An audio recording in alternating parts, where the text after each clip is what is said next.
I proceeded to the rendezvous on foot, having asked my taxi driver to drop me off a couple of blocks away. This wasn't the wisest decision in retrospect, but I wanted to keep a low profile and avoid the attentions of both the cops and the gangs who lurked the streets. I carried a taser and pepper spray in my jacket pockets, but doubted these defensive weapons would provide much protection if it came to the worst. A cold and constant rain fell on my head as I proceeded down the dark and seemingly abandoned road. Many of the streetlights had been vandalized, and the city authorities were understandably reluctant to conduct repairs in this part of town. Therefore, the street I walked was largely shrouded in darkness, but this suited me fine, as I wanted to remain hidden in the shadows. Nevertheless, I surveyed my surroundings carefully as I proceeded slowly towards my destination. The road was quiet. I didn't see any other pedestrians on the sidewalk or cars in the street, but this didn't mean I was alone out here. I listened out intently, only to hear the heavy patter of rain hitting asphalt and the distant barking of dogs echoing off concrete buildings. There were little in the way of commercial premises in this neighborhood. The few businesses that had once operated were mostly burnt out during the riots, their charred husks still standing as a lasting monument to anarchy and violence, which had engulfed this sprawling metropolis only weeks before. I shook my head in disgust, looking up into the dark, starless sky as the raindrops fell on my face. It wasn't meant to end up like this. Sure, this once great city had long been plagued by violent crime, but there was still hope. Not so long ago. Many believed the tide was turning, that the unlikely coalition of vigilantes could deliver an ultimate justice upon the human monsters who stalked the streets. But their mission had backfired badly, and now, the crime fighters were wanted criminals themselves, fugitives from the law, and on the run from the cops. But what had gone wrong? This was the question which interested me. There was a story to be told, and I wanted this scoop more than anything. This was why I was willing to take a considerable personal risk to attend tonight's meeting. I had a long history with the so-called Supernaturalist Vigilante Association, having been the first journalist to reveal their existence all those years ago. So, when I received the phone call from my source, I couldn't resist the once-in-a-lifetime opportunity. I continued to ponder these matters as I proceeded along the empty sidewalk, but I shouldn't have let my thoughts wander, because I didn't notice the vehicle approaching until it was too late. The squad car rounded the corner and glided slowly down the street towards me. Its siren wasn't blaring and the blue lights were off, so I guessed this was just a routine patrol. Nevertheless, I was concerned as the police car crept alongside me until the vehicle was directly adjacent to the pavement. I slowly and nervously turned my head in time to see the single uniformed officer in the driver's seat, a gray-haired veteran with hard eyes which glared towards me suspiciously. I was frozen on the pavement, not knowing what I should do next. I did briefly consider running, but this would only make me look guilty and surely prompt a pursuit. Technically speaking, I wasn't breaking any laws, but I also didn't have any good reason for being in this part of the city so late at night. The cop might use his powers to stop, search, and question me. I could even be detained. The charges wouldn't stick, but I would miss my meeting, and surely my source wouldn't give me a second chance. And so, I was understandably nervous in that moment, as everything would depend upon the police officer's next actions. I stood still as he brought his squad car to a halt and shined a light in my face. I squinted as the light hit my eyes, temporarily blinding me. "What are you doing out here, kid?" asked the cop, his voice gruff and unfriendly. I thought for a moment before stuttering my response. "Good evening, officer. It's a hell of a night, isn't it?" I shouted, struggling to be heard over the constant rainfall. "I think I got turned around somewhere. Can you tell me where the nearest subway station is?" The cop lowered his light but continued to glare at me with suspicion. I felt certain he didn't buy my weak cover story. The question was whether he cared enough to intervene. A lengthy pause ensued before the cop's radio burst to life, and he received a call from dispatch. I didn't catch the details through the static and rain, but the policeman's expression suddenly changed as his attention was drawn away from me. He offered me quick-fire advice before departing, saying, "The subway station's 5 blocks in that direction. I'd get there quickly if I were you. This isn't a safe neighborhood after dark." With that, he put his foot down on the accelerator and sped off into the night, the squad car sirens blaring as he rushed to respond to the call. I breathed a deep sigh of relief as I watched him go. I was soaked through to the skin, but nothing could dampen my spirits as I took my final strides towards the meeting place. The Rendezvous was a city hotel located on a back street and away from prying eyes. The establishment's name was the Sanctuary Inn, and it was one of the few remaining businesses in this neighborhood, although the small and rundown hotel was anything but legitimate. I felt a twinge of doubt when I looked upon the glaring neon sign hanging above the reinforced steel door. I had a pretty good idea what happened inside this joint. To the best of my knowledge, its main customers were junkies shooting up and prostitutes entertaining their johns. It seemed ironic that former crime fighters would end up taking refuge in a den of sin such as this. But desperate times made for strange bad fellows. Under normal circumstances, I would never enter such an establishment. But this was where the story had brought me, and I had to follow the lead. I swallowed my fear as I approached the fortified and uninviting front entrance, pressing the intercom button with a shaking finger as I nervously looked up at the security camera. There was a short pause, followed by a burst of static and a deep voice which called out from the other side. "Who the fuck are you?" he swore. I was somewhat taken aback, but answered nonetheless, lowering my head so I could speak directly into the intercom. "My name's Carter. I'm here to see Mandrake. He's expecting me." Another pause followed, and for a moment I feared I'd made a mistake. But after a few seconds, I heard a satisfying buzzing sound as the door's lock was opened. Pushing through, I shook off the rain as well as I could before entering the dimly lit and grimy hotel lobby. My nostrils were soon hit by the stench of mold, damp, and bodily odors which I didn't want to think about. I proceeded across the suspiciously sticky floor towards the front desk, which I noted was surrounded by a security cage. I ignored the sign on the far wall listing the hourly rate for rooms and prices for miscellaneous services, instead looking to the unpleasant man who sat behind the desk, his long greasy hair and his eyes filled with malice and lust. His crusty lips curled into a crude smile as he looked me up and down with contempt. I noted how his right hand was under the desk and reckoned he was probably reaching for a gun. A television was blaring in the background, but the weasel-faced man was focused upon me, for the time being at least. "So you're the journalist?"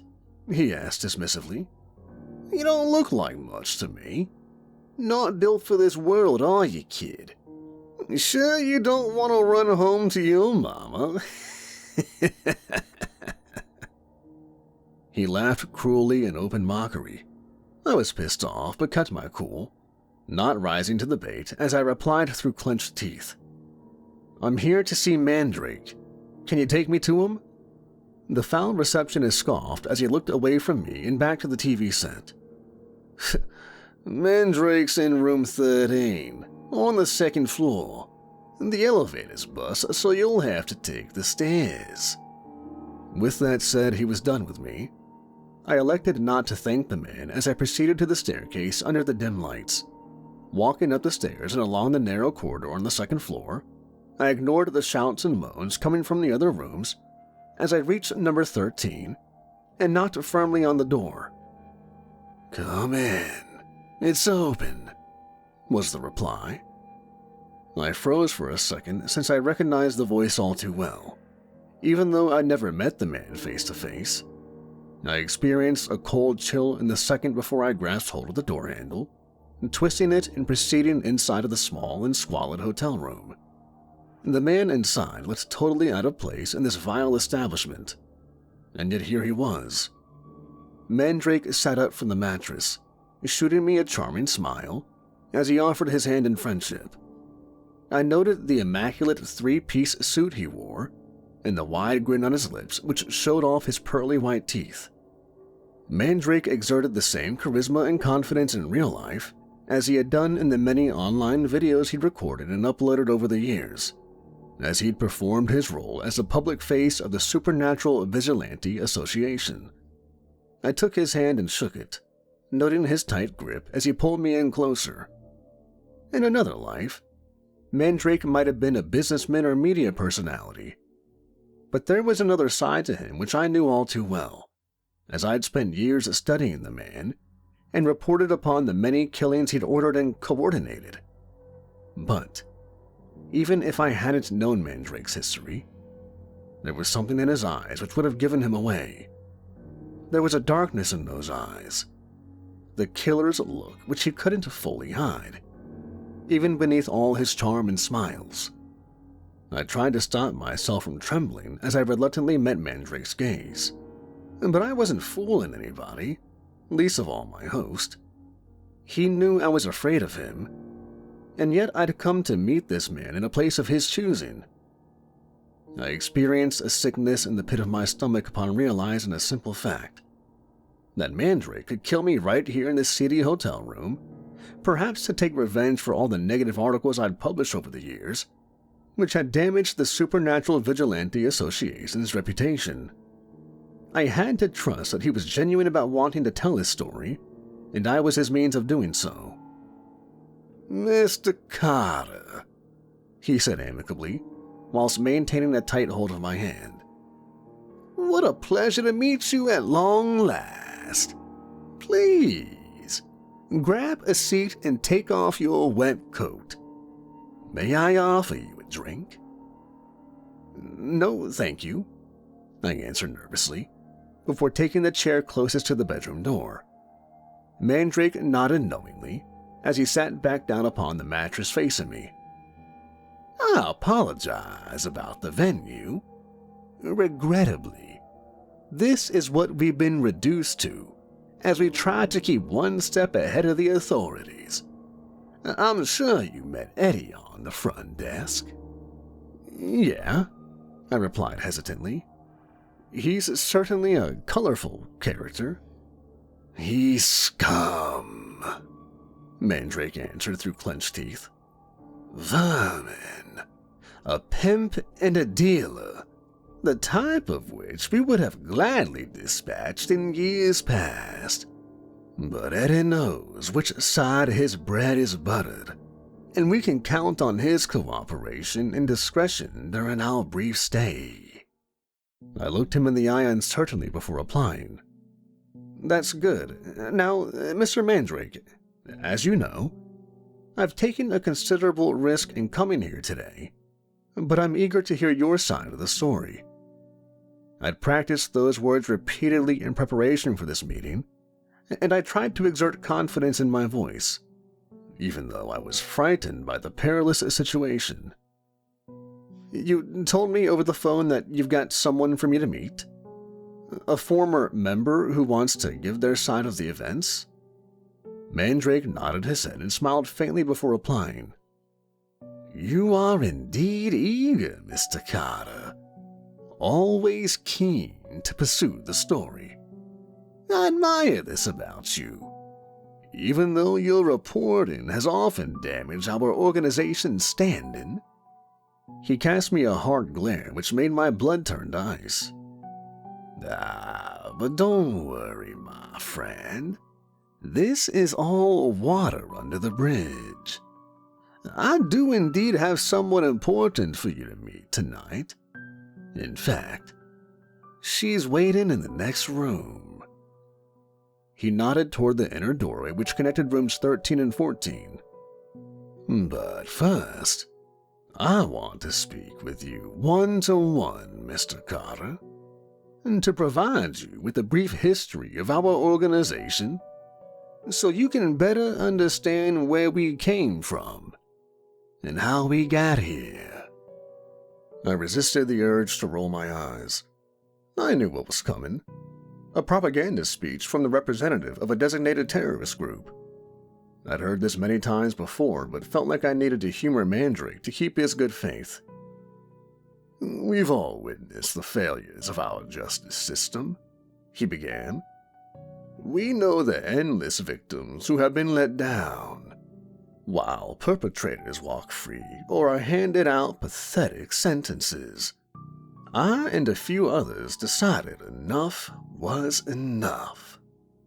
We identified a number of special individuals with powers beyond conventional understanding.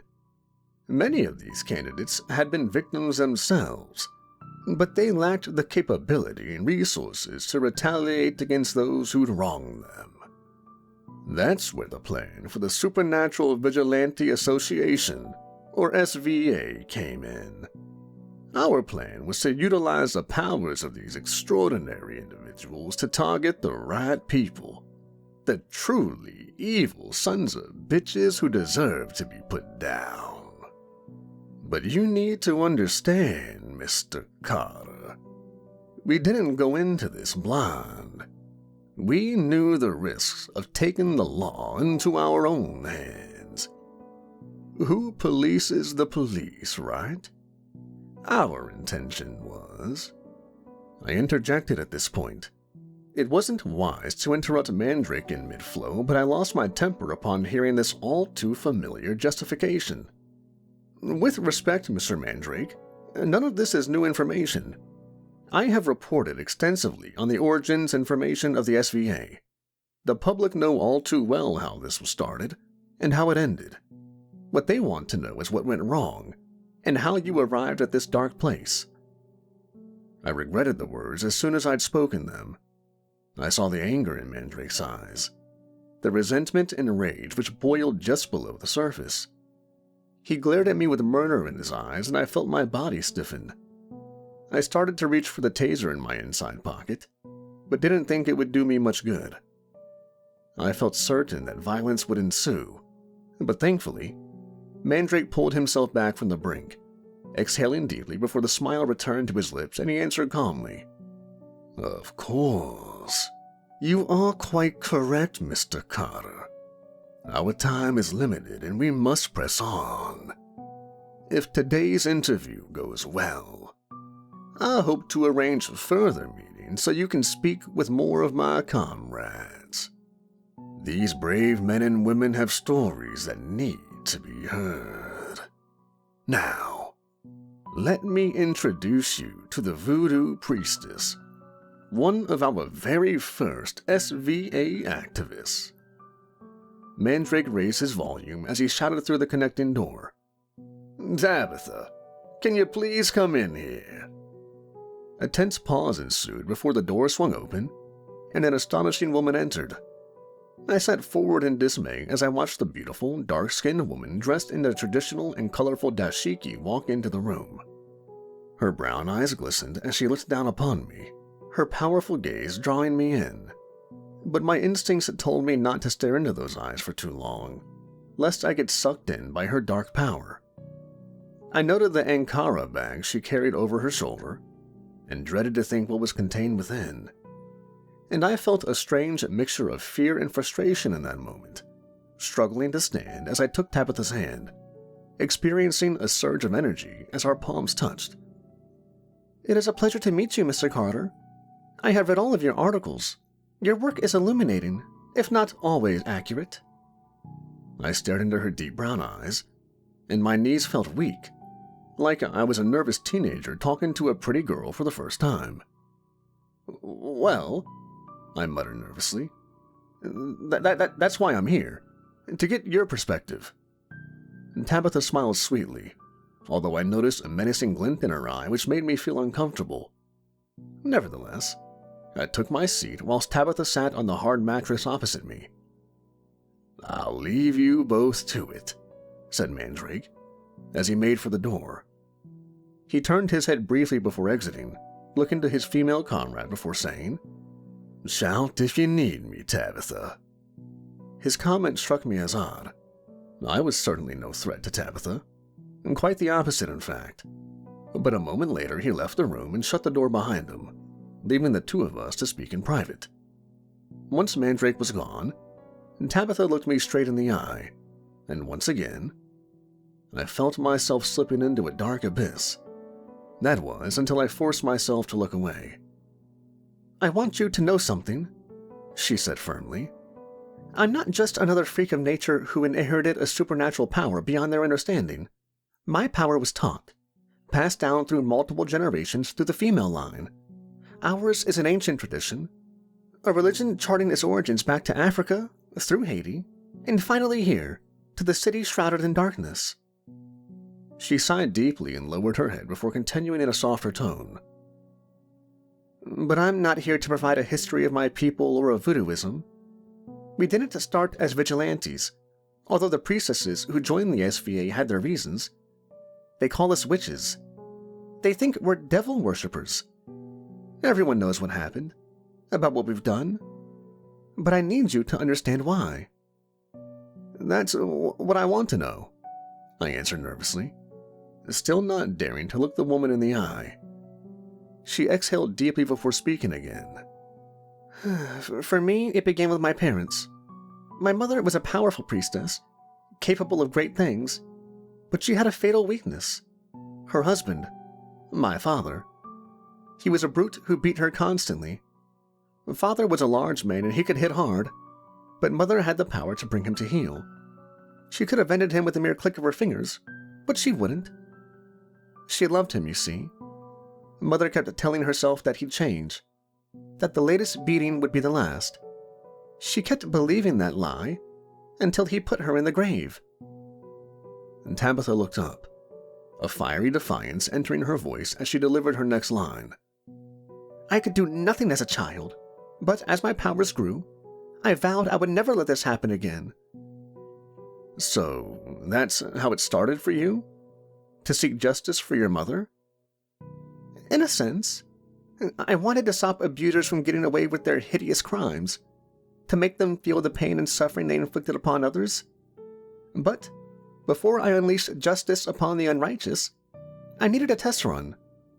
As it happened, there was a suitable candidate in my own apartment building, not even a half a mile from where we now sit."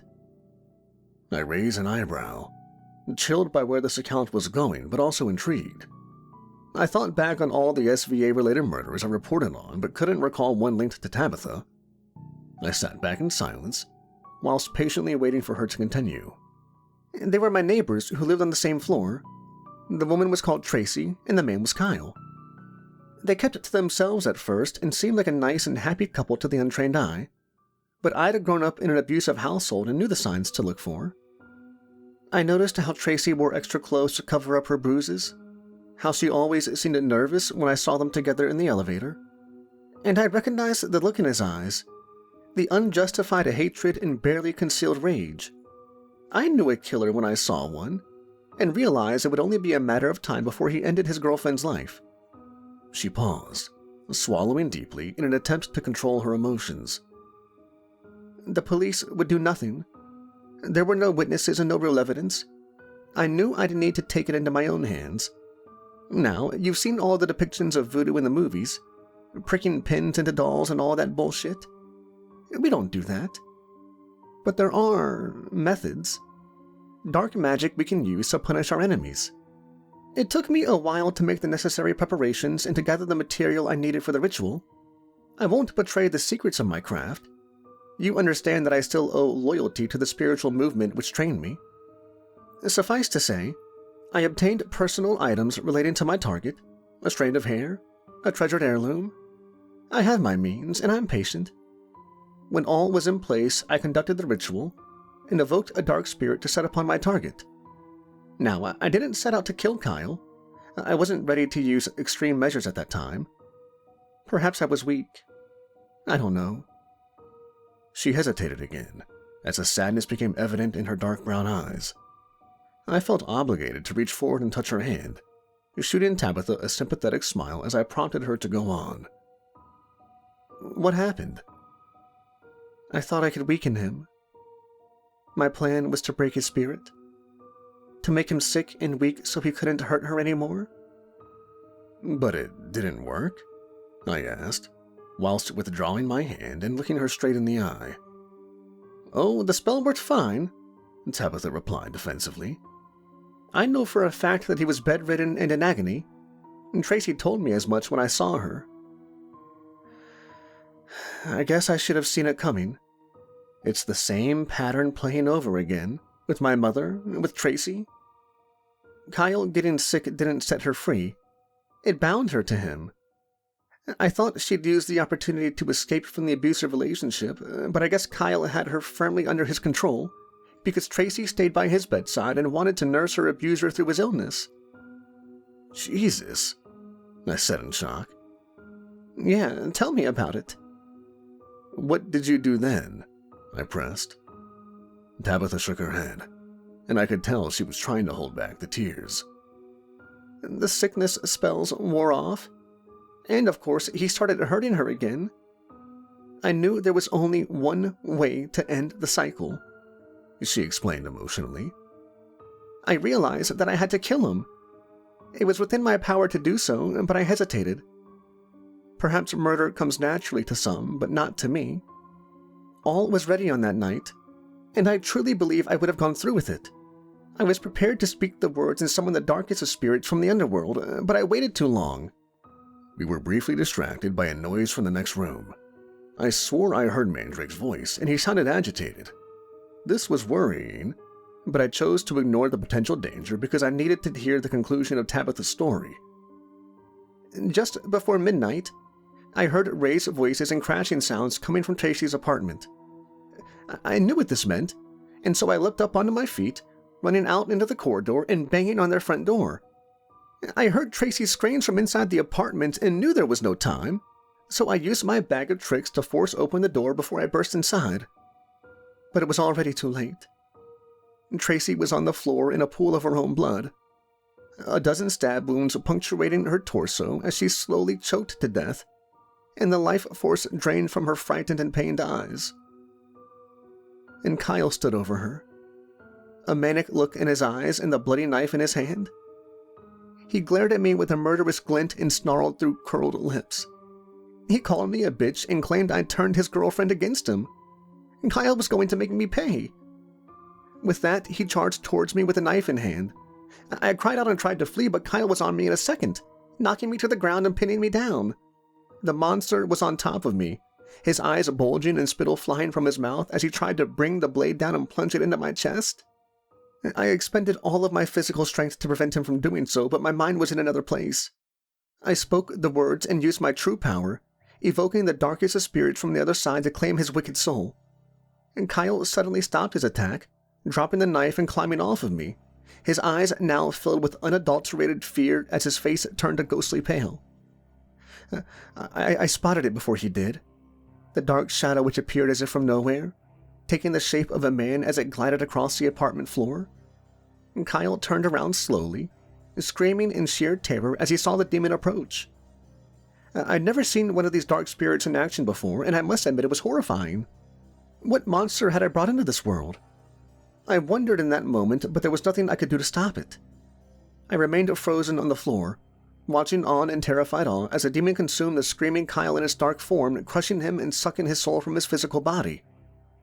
The deal was done, and Kyle was dragged to hell, leaving his lifeless corpse to collapse to the ground. My God, I exclaimed upon hearing the end of Tabitha's tragic tale. I heard nothing about this killing it. It wasn't claimed as an SVA operation, was it? No, Tabitha said with a faint smile. She looked towards the connecting door, and I noticed how Mandrake's voice had increased in volume, as it seemed he was shouting down the phone in the next room. Back then, Mandrake had connections with the local police. They covered up the crime, saying Kyle killed her and took his own life. No one ever knew the truth of Kyle's death until now. Mr. Mandrake said I did the right thing. He told me I was a special talent, and they needed me as a full-time SVA operative. But I couldn't. I'm not a killer, and I can't live with the guilt. So I've decided to come clean, no matter what the consequences. She looked up at me with tear-filled eyes, perhaps hoping for empathy or absolution. My jaw dropped and I found myself speechless. I hadn't expected this. I'd always considered the SVA as ruthless killers who had eliminated their targets without remorse or afterthought. But Tabitha didn't fit the bill. She genuinely regretted her actions. But why had Mandrake introduced me to her on this night? Was he deliberately trying to show a more sympathetic side of his violent vigilante organization? I wanted to ask these questions and many more, but there was no time, as a moment later, Mandrake burst through the connecting door and shouted a frantic warning. "We need to leave right fucking now!" Mandrake exclaimed, his eyes full of intensity and his face red. "What the hell, Mandrake?" Tabitha replied. "They found us," Mandrake confirmed. Tabitha's eyes widened in shock as she struggled to reply. "Who has? The cops?" "No," Mandrake answered firmly. "It's that son of a bitch Hennessy, the PI. He wants the bounty on my head all for himself.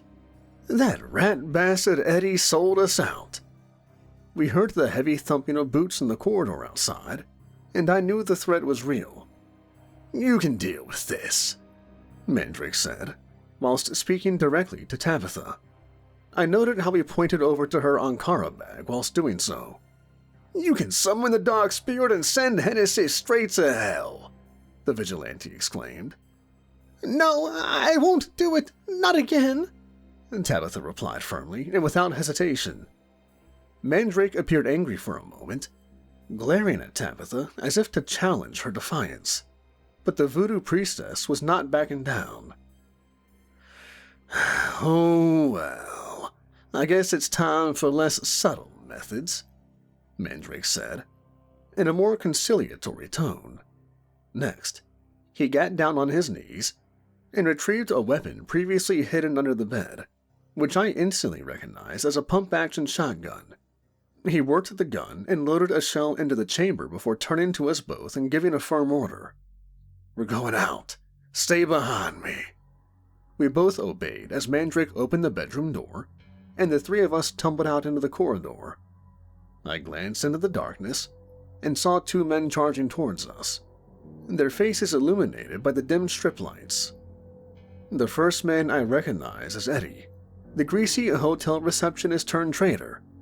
Eddie's eyes widened in shock as he realized his betrayal had been discovered, and he scampered back towards the shelter. Meanwhile, the second man dropped down to one knee and aimed a pistol in our direction. I saw he was dressed in a dark trench coat and had a deep scar across his cheek, but I could see little else in the dark other than the gun. I assumed this newcomer was Hennessy, a bounty hunter in pursuit of Mandrake and his people. "Give it up, Mandrake," Hennessy shouted in a gruff voice. "It's all over for you."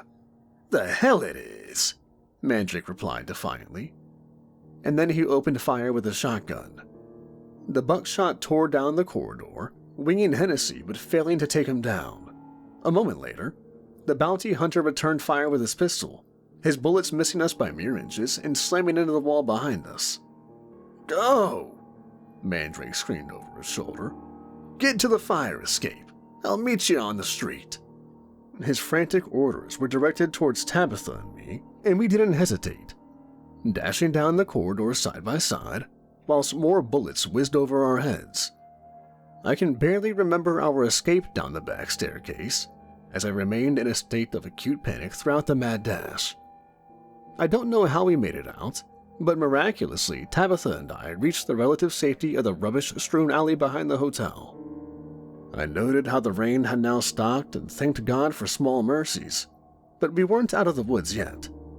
I could still hear gunshots and frantic shouting from inside of the building, and also the sound of distant sirens on the city streets, as surely the cops had been alerted by the gunfire. I looked to Tabitha in a blind panic, only to find her surprisingly calm. "We need to go," I shouted frantically. "Just wait," Tabitha said, whilst looking back towards the fire escape. "Mandrake will make it out. He always does." I shook my head in disbelief and prepared to flee as the police sirens grew louder.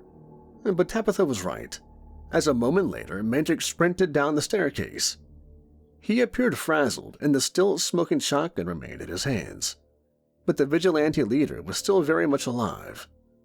"The sons of bitches will get me one day, but not today," he proclaimed defiantly with a smile on his lips. "My story doesn't end here." No doubt he wanted the valiant quote to appear in my article, and I must admit that he struck an impressive pose in that back alley, an anti-hero fighting back against the odds. But Mandrake wasn't stupid, and he wouldn't wait around for the cops to arrest him. He promptly grabbed a hold of Tabitha's hand before shouting in her ear, "Come on, priestess. Our carriage awaits." The unlikely couple made to flee, but before he ran, Mandrake cried over his shoulder towards me, saying, "Mr. Carter, I trust you can make your own way home. Keep your phone on, please. I'll be in touch." I watched the pair flee down the darkened alleyway, noting how Tabitha shot a look of sadness and regret before she was led into the shadows. I was frozen in disbelief for a moment, but the ever-increasing din of sirens brought me back to life, and so I took off in the opposite direction and disappeared into the night. My editor was very happy with the story I delivered, but less so with the risks I had taken to land it. Nevertheless, my exclusive hit the front page and promised to be the biggest scoop of my career. But the story didn't end there. A week later, I got word that Tabitha had walked into a police station to hand herself in, making a full confession for her part in Kyle's violent death. I guess she couldn't live with the guilt any longer. There's a lot of interest in the case and some debate over whether the voodoo priestess will ever stand trial. To the best of my knowledge, there are no laws against summoning a dark spirit as a means of self-defense. In another development, the body of Eddie, the hotel sanctuary's sleazy proprietor, was found abandoned in an alleyway, his flesh being gnawed at by rats and other vermin. Eddie's hands were tightly bound behind him, and he'd been shot twice in the back of his head, execution style. There were no witnesses and no forensic evidence, but it was obvious to me who was responsible. Surely Mandrake had taken revenge on Eddie, punishing the man for his betrayal. This murder would send a powerful message to anyone who was tempted to sell him out. And now, Mandrake is the most wanted man in the city. The entire municipal police force is on his tail, not to mention Hennessy and a dozen other heavily armed bounty hunters. The price on the vigilante's head has now doubled, rising to a cool $2 million. But at the time of my writing, my most prized source is still at large, and he's not done with me yet. Just yesterday, I received a call from an unknown number, and I instantly recognized a charismatic voice on the other end. "Mr. Carter, I did enjoy reading your latest article. I think perhaps you're beginning to see things from our perspective. It's a shame about Tabitha. The woman had so much potential, but she lacked the stomach for our line of work. Still, like I told you that other night in the alleyway, my story isn't over, and neither is yours." "What do you mean?" I asked, feeling apprehensive but also intrigued. "I have more special people for you to meet," Mandrake said coyly. "More extraordinary stories for you to hear. I'll be in contact when I can arrange a secure place to meet. I know the risks involved. I almost died the last time, and I've no doubt that Mandrake is dangerous and highly manipulative. And yet, I can't walk away from this story. The vigilante has me on the hook, and he knows it. But Mandrake's narrative isn't necessarily the reality, and I must do my due diligence as a professional. I shall uncover the dark truth of the SVA, no matter what the cost." I sat upon the cold metal chair located inside of an abandoned warehouse on the city's outskirts. It was cold and dark, with the only illumination coming from the battery-powered lantern sitting on the table in front of me. The location was not of my choosing, and it conjured dark images in my mind. In fact, my imagination ran wild as I waited on my source. This would be the perfect place for a summary execution. For security reasons, nobody knew exactly where I was, not even my editor. I wondered whether Mandrake had chosen this venue intentionally as a means of intimidating me. But I had to trust my source, even though he was a man with a proven track record of brutal violence. Mandrake was determined to tell his story while he still had the chance, and I was the journalist he'd chosen to speak with. The vigilante leader was thinking about his legacy now, about how he'd be remembered. Knowing the man like I did, I was sure Mandrake wouldn't allow himself to be taken alive. Sooner or later, he would go down in a blaze of glory. I just hoped I wouldn't be caught in the crossfire when he did. I glanced down at my watch for what must have been the 100th time. Mandrake was over half an hour late, and I was becoming increasingly concerned by his tardiness. My mind raced with the possibilities. Had the cops or bounty hunters tracked him down? Was it all over? Or had he simply had a change of heart? Mandrake couldn't have been happy with the outcome of the Tabitha investigation. Did he blame me for what happened to her? I shivered as I sat and waited, shaking my head as I tried to dismiss my paranoia. Our previous meeting at the Sanctuary Hotel had been a risk, and I'd almost taken a bullet for my troubles. But the story I came away with was a revelation, a unique insight into a secretive vigilante group who had long operated from the shadows.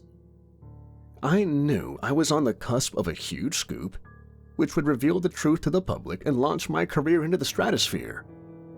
Call it vanity or stubbornness, but I couldn't walk away from this story, even though my life and liberty may be at risk. It wasn't just Mandrake and his army of fanatics I had to worry about. After the Tabitha interview went out, I'd been brought in for questioning by federal agents.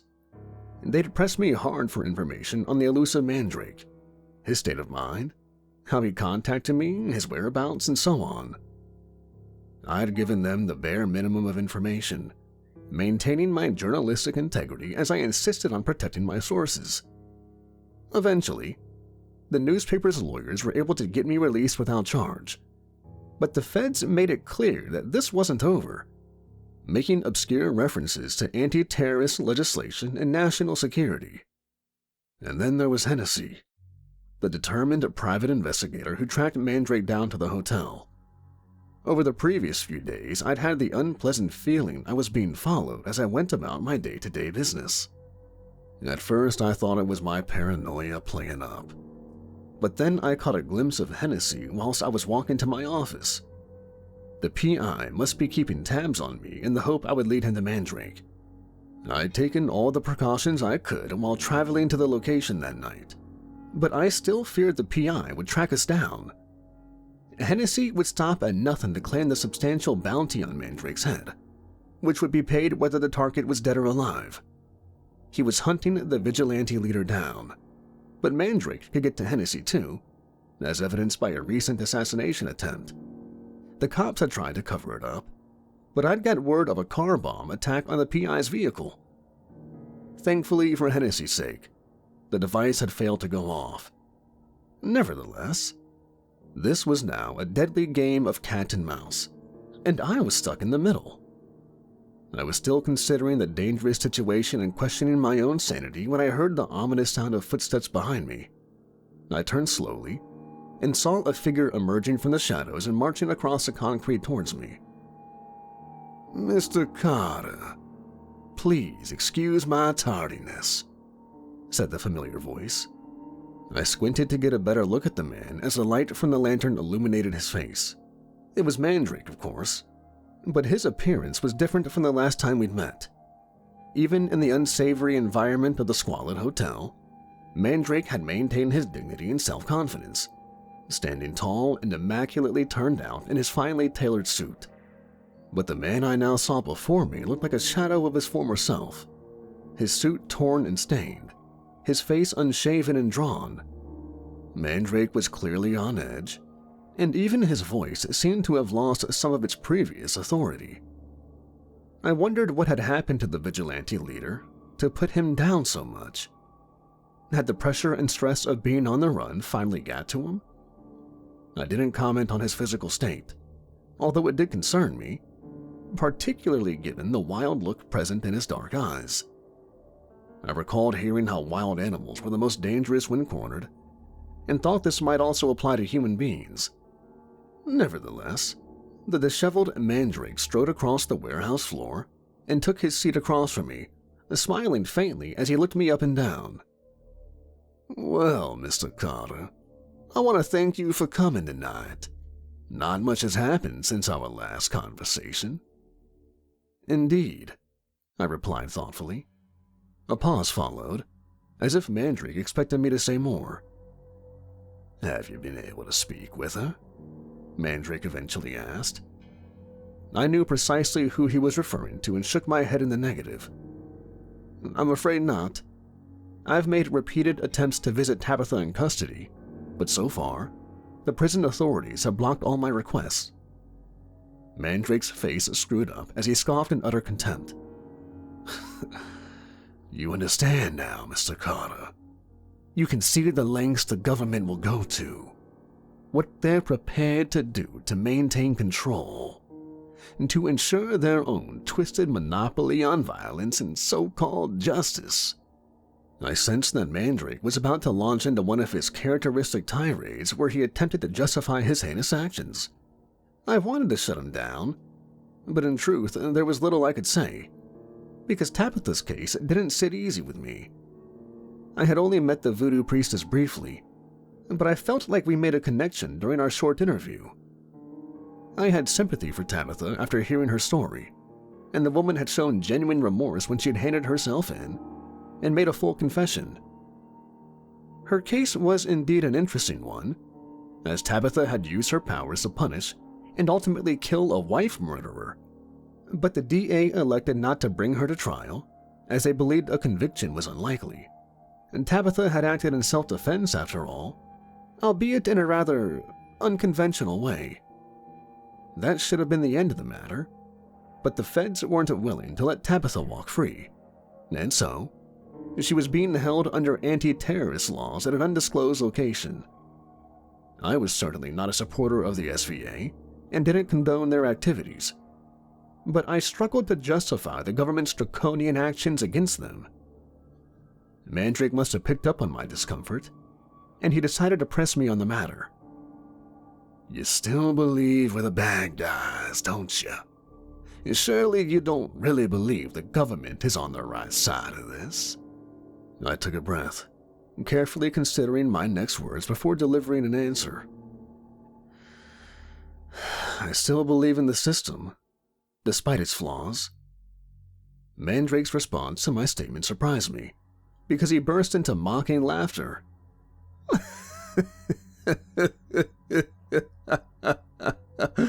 "Come on, you believe in the system? Tell me, Carter, do you pray to the system at night? Does the system shower you with love and devotion? Will your precious system keep you safe and warm when evil comes knocking on your door?" I'll admit to acting unprofessionally as Mandrake's mocking words got under my skin. I struggled to keep my anger in check as I looked at the vigilante straight in the eye and spoke through clenched teeth. "Tell me, Mandrake, does your hatred keep you warm at night?" A tense pause followed as the ruthless killer glared at me with his cold dark eyes. I feared Mandrake would react with violence, but instead, he formed his lips into a hideous grin before he answered. "Indeed it does, Mr. Carter. The mission of righteous vengeance is my life's work. I regret nothing." His words chilled me, and I could no longer meet the killer's hard gaze. I could never forget who Mandrake truly was, a violent fanatic who believed the end always justified the means. But the man himself was something of an enigma. Mandrake was an alias and not his real name, and it had proved nearly impossible to confirm his real identity. What was his history? What made him tick? And how had he gathered an army of extraordinary people with supernatural powers to do his bidding? These were all mysteries I intended to solve, but not tonight. You have someone else for me to meet? A former Super Vigilante Association man with a story to tell? I asked, directing the conversation back to business. Yes, Mandrake answered with a firm nod of his head. The individual in question is waiting for you, inside the black van parked outside. You'll have to meet with him alone. I must warn you, Carter. This man's unique experiences have left him somewhat damaged. He ain't good around people, I'm afraid. So you might encounter some challenges with your interview. Still, I'm sure a journalist as talented as you will be able to complete the job. I wasn't sure whether Mandrake was being sarcastic or not, but nevertheless, I shakingly got up on my feet and made for the exit at the far end of the abandoned warehouse, not turning around as Mandrake called after me. Good luck, Mr. Carter. I'll be waiting for you when you're done. I walked out the front of the warehouse, shivering under the dark sky as I scanned the perimeter and quickly found the van parked at the far end of the empty parking lot. I did pause for a moment before proceeding, as I wondered why this unidentified vigilante would not leave the vehicle and come out to meet me. This was another risk, a further delve into danger, but I felt I was beyond the point of no return. With a shaking hand, I opened the sliding door on the side of the van and awkwardly climbed inside. There I found a thin and disheveled man with wild hair and heavy bags under his eyes. He glared at me with suspicion, clicking his tongue before he spoke in little more than a whisper. Please, man, close the door. I obliged, pulling the door shut and adjusting my eyes to the dark interior, with the only dim illumination coming from the small light on the front dashboard. My source remained hidden in the shadows, his bloodshot eyes glaring out at me from the darkness. I reckoned he was trying to size me up, but there was something very unsettling about his cold stare, and I felt very exposed in that moment. Nevertheless, I swallowed my anxiety and did my best to break the ice with the stranger. How are you doing, sir? I said, whilst extending my hand in friendship. My name's Carter, and I'm here to listen to your story. The man looked down at my hand as if it disgusted him and he wouldn't shake. I know who you are, he replied after an uncomfortable pause. In fact, I'm very familiar with you, Mr. Carter. The way he said this made me even more uncomfortable, but I feigned a smile and continued the conversation. I see. Has Mandrake filled you in? Or perhaps you've read my articles? I asked. The man's eyes narrowed and he snorted in contempt before answering. Oh, I know your work, Carter. I've read the lies you've written about me and my comrades, but that's not what I mean. I didn't know the truth about you until you stepped inside this vehicle. But it's all clear to me now. I can read you like an open book, Carter. I see your arrogance, your self-righteous worldview. But most of all, I see the ugly ambition you carry with you, that drives you. You want to win a Pulitzer, right? You crave fame, recognition, and fortune. And you think Mandrake and his army of freaks is your ticket to success. Does that sound about right, Mr. Carter? My jaw dropped as I stared at the vindicative man in disbelief. I felt like I'd been assaulted, with all my worst personality traits laid bare. For a moment I was in shock, But my brain soon put the pieces together, and I realized who I was talking to. "Your name is Quinn," I said with some certainty. "You're wanted on 2 counts of first-degree murder, and you can read minds." Quinn managed to produce a thin smile on his dry lips as he clicked his fingers. "You've got it in one, Carter. No wonder you're a journalist." My feelings in that moment were mixed. I was nervous to be in the presence of yet another ruthless killer, especially one who was clearly hostile towards me. Nevertheless, I also felt excitement, because the man before me was infamous, and his story would be a huge scoop. I desperately wanted to progress with the interview, but knew I need to proceed with caution. "Well, Mr. Quinn, I understand you don't like me, and perhaps you have a point. I do hope to progress my career through this story, but that doesn't mean our arrangement can't be mutually beneficial.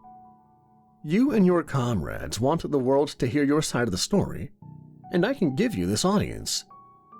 It was a cynical ploy, but an honest one. I believed that this was my best path because Quinn would know if I lied to him. But he seemed less than impressed by my pitch as he sighed deeply and rolled his eyes. Nevertheless, he opened up to me and agreed to answer my questions. "Why don't you start at the beginning? When did you first become aware of your special abilities?" "My curse, you mean?" "I guess I was born with it. I remember a muddle of thoughts and voices in my head from a young age. It used to upset me greatly until I learned how to manage and understand these thoughts, which I realized were not my own. Now, you've surely heard of highly empathetic people who are able to pick up on emotions and read body language. That's a real thing. But it ain't what I do. People like me are few and far between, because we can actually read people's thoughts. And I don't just know what goes through a person's head at a given moment. I know their dreams, their secrets, and their plans." He sighed, taking a deep breath before continuing. "The first time it really hit home was shortly after my 10th birthday. I tried not to read the thoughts of my parents and sister, even at a young age. I knew this was an invasion of privacy. My curse isn't like a tap, and I can't switch it off altogether. But I've learned ways of drowning out the noise, at least when I'm in small groups. Still, around that time, I realized something was off with my dad. He wasn't acting like himself, and I was genuinely worried about him. That's why I decided to listen in. Well, and to cut a long story short, I found out he was cheating on my mom. It was devastating to learn this secret at such a young age, and I didn't know how to deal with it. Eventually, I did confront my father once I realized he intended to leave us for his mistress. Dad was shocked when I told him what I knew, and he couldn't understand how I'd found him out." I could hear the emotion in Quinn's voice and realized this was a painful memory for him to recount. I considered telling him how sorry I was, but I doubted he'd believe me. "So tell me, Mr. Quinn, how did you end up joining the SVA? How did Mandrake find you?" Quinn snorted, the thin smile returning to his lips and a spark lighting up his dark eyes. "Actually, Mandrake didn't find me. I sought him out and offered my services to his organization." I raised my eyebrow, puzzled but eager to learn more. "The incident which changed my life's trajectory happened when I was a freshman in college. I guess I had mastered my powers by this age, as far as was possible. I was never good in large groups or crowds. The cacophony of thoughts could be enough to overwhelm my senses. Relationships were always difficult. There is such a thing as knowing too much about someone, but I'm not going to talk about that. One thing I learned after my father's betrayal was this. It's the dark secrets that weigh a person down. The anger and obsession, the guilt and anxiety. This is what comes to the fore. Those wicked thoughts tend to be the strongest. Well, that's what I discovered the hard way. I knew this story wouldn't end well, but I needed to learn more, and so I urged Quinn to go on. Well, there was this girl I was seeing. Jenny was her name. We went out together for a while. I really liked her, but it didn't last. Unfortunately, intimacy is difficult for me compared to normal people, but I'm not getting into it. Quinn emitted yet another heavy sigh, and I couldn't help but feel sorry for him. Well, anyway, Jenny started seeing this other guy who lived in our dorm. The guy's name was Carl, and he was on the football team. You know the type. A jock. Popular, handsome, and confident. Sure, I was jealous, but it was more than that. I sat behind Carl in class and started reading his mind. On the surface, he was cool and charming, but Carl carried a rage inside of him. He was insecure and paranoid and took his anger out on Jenny. I knew he'd gotten physical with her and reckoned it would only get worse. But what could I do? Well, I still believed in the rules back then. I spoke to campus security and they were no help. Then I went to the cops. But there was no evidence. And what could I tell them? In the end, Jenny wound up in the hospital. She survived, but with permanent nerve damage. And who knows what kind of mental trauma. Carl was eventually arrested but got off with a bullshit probation. So as you can guess, this didn't sit right with me. I knew I had this power, more of a curse than a gift. But still, I realized that I could do some good. That I could prevent crimes yet to happen. My mission would be to save the innocent and punish the guilty.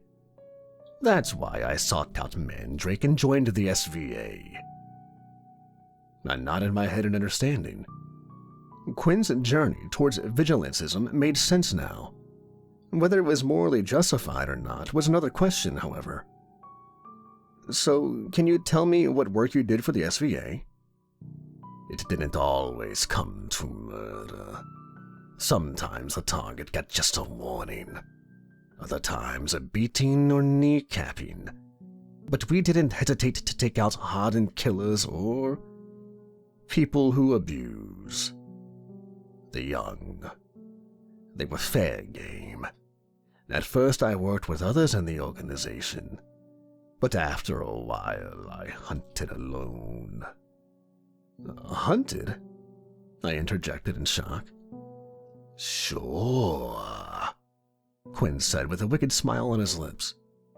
What else would you call it? I paused for a moment as I carefully considered my next question.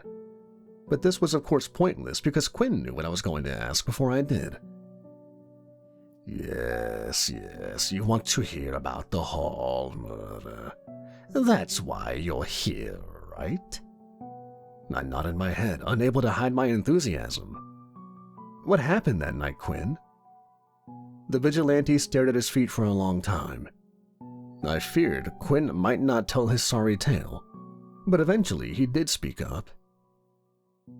It was a standard operation, a random hunt. That's to say, I wasn't chasing a specific target. Instead, I frequented a dive bar on the wrong side of the tracks. This was an establishment where shady characters and low-level criminals were known to hang out. Now, normally, I hate going inside of crowded places. The background noise is too much. But when you're on a hunt, you need to filter out the bullshit and hone in on your target. So that's how you identified Mr. Hall? Yes. But he wasn't the only monster I found that night. I frowned in confusion, as this story wasn't going the way I expected. What do you mean? I had my target that night. Hall was one evil bastard. But you knew that, right? What he did to his own daughter? I nodded my head as the vile details of the case came to mind. Mr. Hall was a monster in plain sight. Anyone who could do that to their own daughter was sick. It was difficult to argue he hadn't deserved his fate. Imagine how I felt when I looked inside the twisted monster's mind. I saw what he'd done, what he planned to do. It took everything in me not to beat him to death, right there in the bar. But this wasn't my first rodeo, and I knew it needed to be done. I would wait until Hall left the bar, follow him out, and put the animal down. Easy, right? Well, I was waiting patiently at the bar when I picked up the frequency of a second target. Another criminal? That's right. 2 scumbags on the one night. What are the odds? The second man was called Sanchez. He came in around 10 and started hitting the bottle hard. I could tell the guy was on edge. And so, against my better judgment, I listened in. What was he thinking? Sanchez was thinking about murder, Quinn answered coldly. The guy wasn't exactly a gangster. He was a businessman who'd fallen on hard times and had been stealing from the company accounts. His partner found out and threatened to go to the cops. Well, you can probably guess the rest of it. Sanchez was desperate and had a loaded gun in his pocket.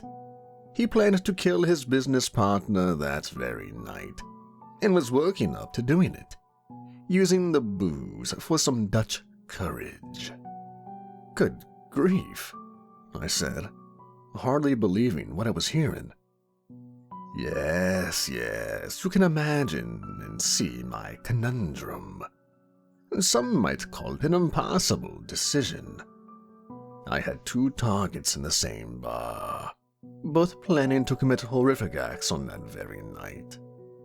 One would return home and do unspeakable things to his own daughter, and the second was going out to kill an innocent man.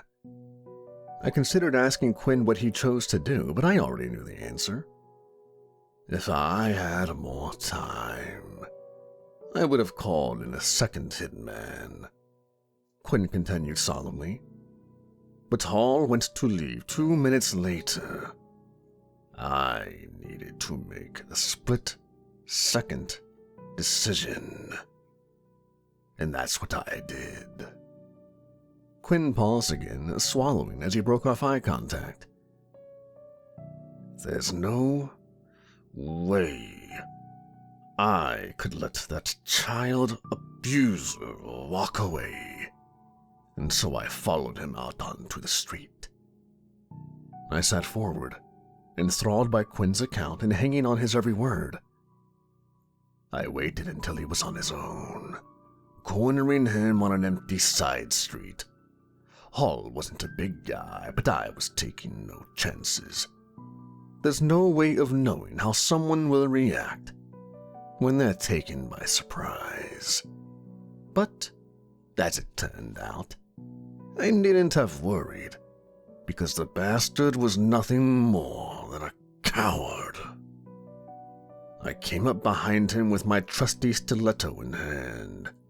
It wasn't the first time I'd done this, so I used a tried and tested technique to overcome the target. I grabbed the bastard from behind, holding my knife to his throat and covering his mouth with my gloved hand. Hall squealed like a pig and tried to break free, but I held him tight and drew blood from his exposed neck. "Don't make a sound," I whispered to him. "Don't resist, or I'll slit your fucking throat." Hall froze in terror, and I used my brute strength to drag him off the street and down a dark alley. I didn't miss a beat as I threw the son of a bitch down onto the trash cans, experiencing a grim satisfaction as I watched him squirm in the dirt. Hall tried to get back on his feet, but I punched him hard in the stomach and pinned him against the wall. The coward pleaded for his life, saying he could give me money. I guess he thought it was a mugging, but I soon set the creep straight. "I know what you've done, Mr. Hall. I know your secret. Now is the time for your reckoning, you sick fuck." Quinn paused for a moment and smiled. Not my best sign-off, but the words had the desired effect.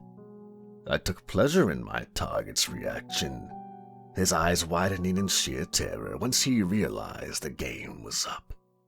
And I didn't hesitate, stabbing him repeatedly in the chest and stomach. It was a frenzied attack, to be honest, as I totally lost control and cut the bastard to pieces.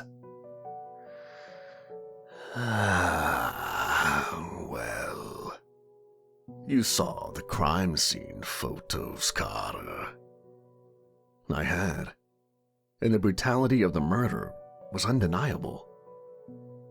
I allowed myself a moment to watch Hall bleed out, and then I fled from the scene. Normally, I would go straight to a safe house and destroy all forensic evidence linking me to the crime. Everything was prepared in advance. But that night was different. I thought there was still time, you see. I believed I could stop Sanchez from taking out his business partner, if I acted fast. You went back there? Yes. It was a crazy move, and I was putting myself at risk. My clothes were covered in Hall's blood, and I would certainly be charged with murder if the cops caught me. But I had to try. What happened at the bar? He'd already left, Quinn confirmed solemnly. But I didn't give up. I had an image in my head, a thought stolen from Sanchez's mind. There was a gas station which I recognized not far from the bar room. I knew Sanchez's plan and realized this was where he intended to ambush his target. Well, I jumped into my car and drove there without delay. But I'm afraid I was already too late. I could see Quinn's emotions were getting the better of him and swore I could see a teardrop forming in the corner of his eye. I arrived to Bedlam. The cops were all over the forecourt in an ambulance parked on the sidewalk. I saw the victim's car, a black BMW riddled with bullets. I was parked at the end of the street, but I could only watch as the paramedics took a badly wounded man out from the driver's seat. There was a woman sitting on the curb with the cops standing over her.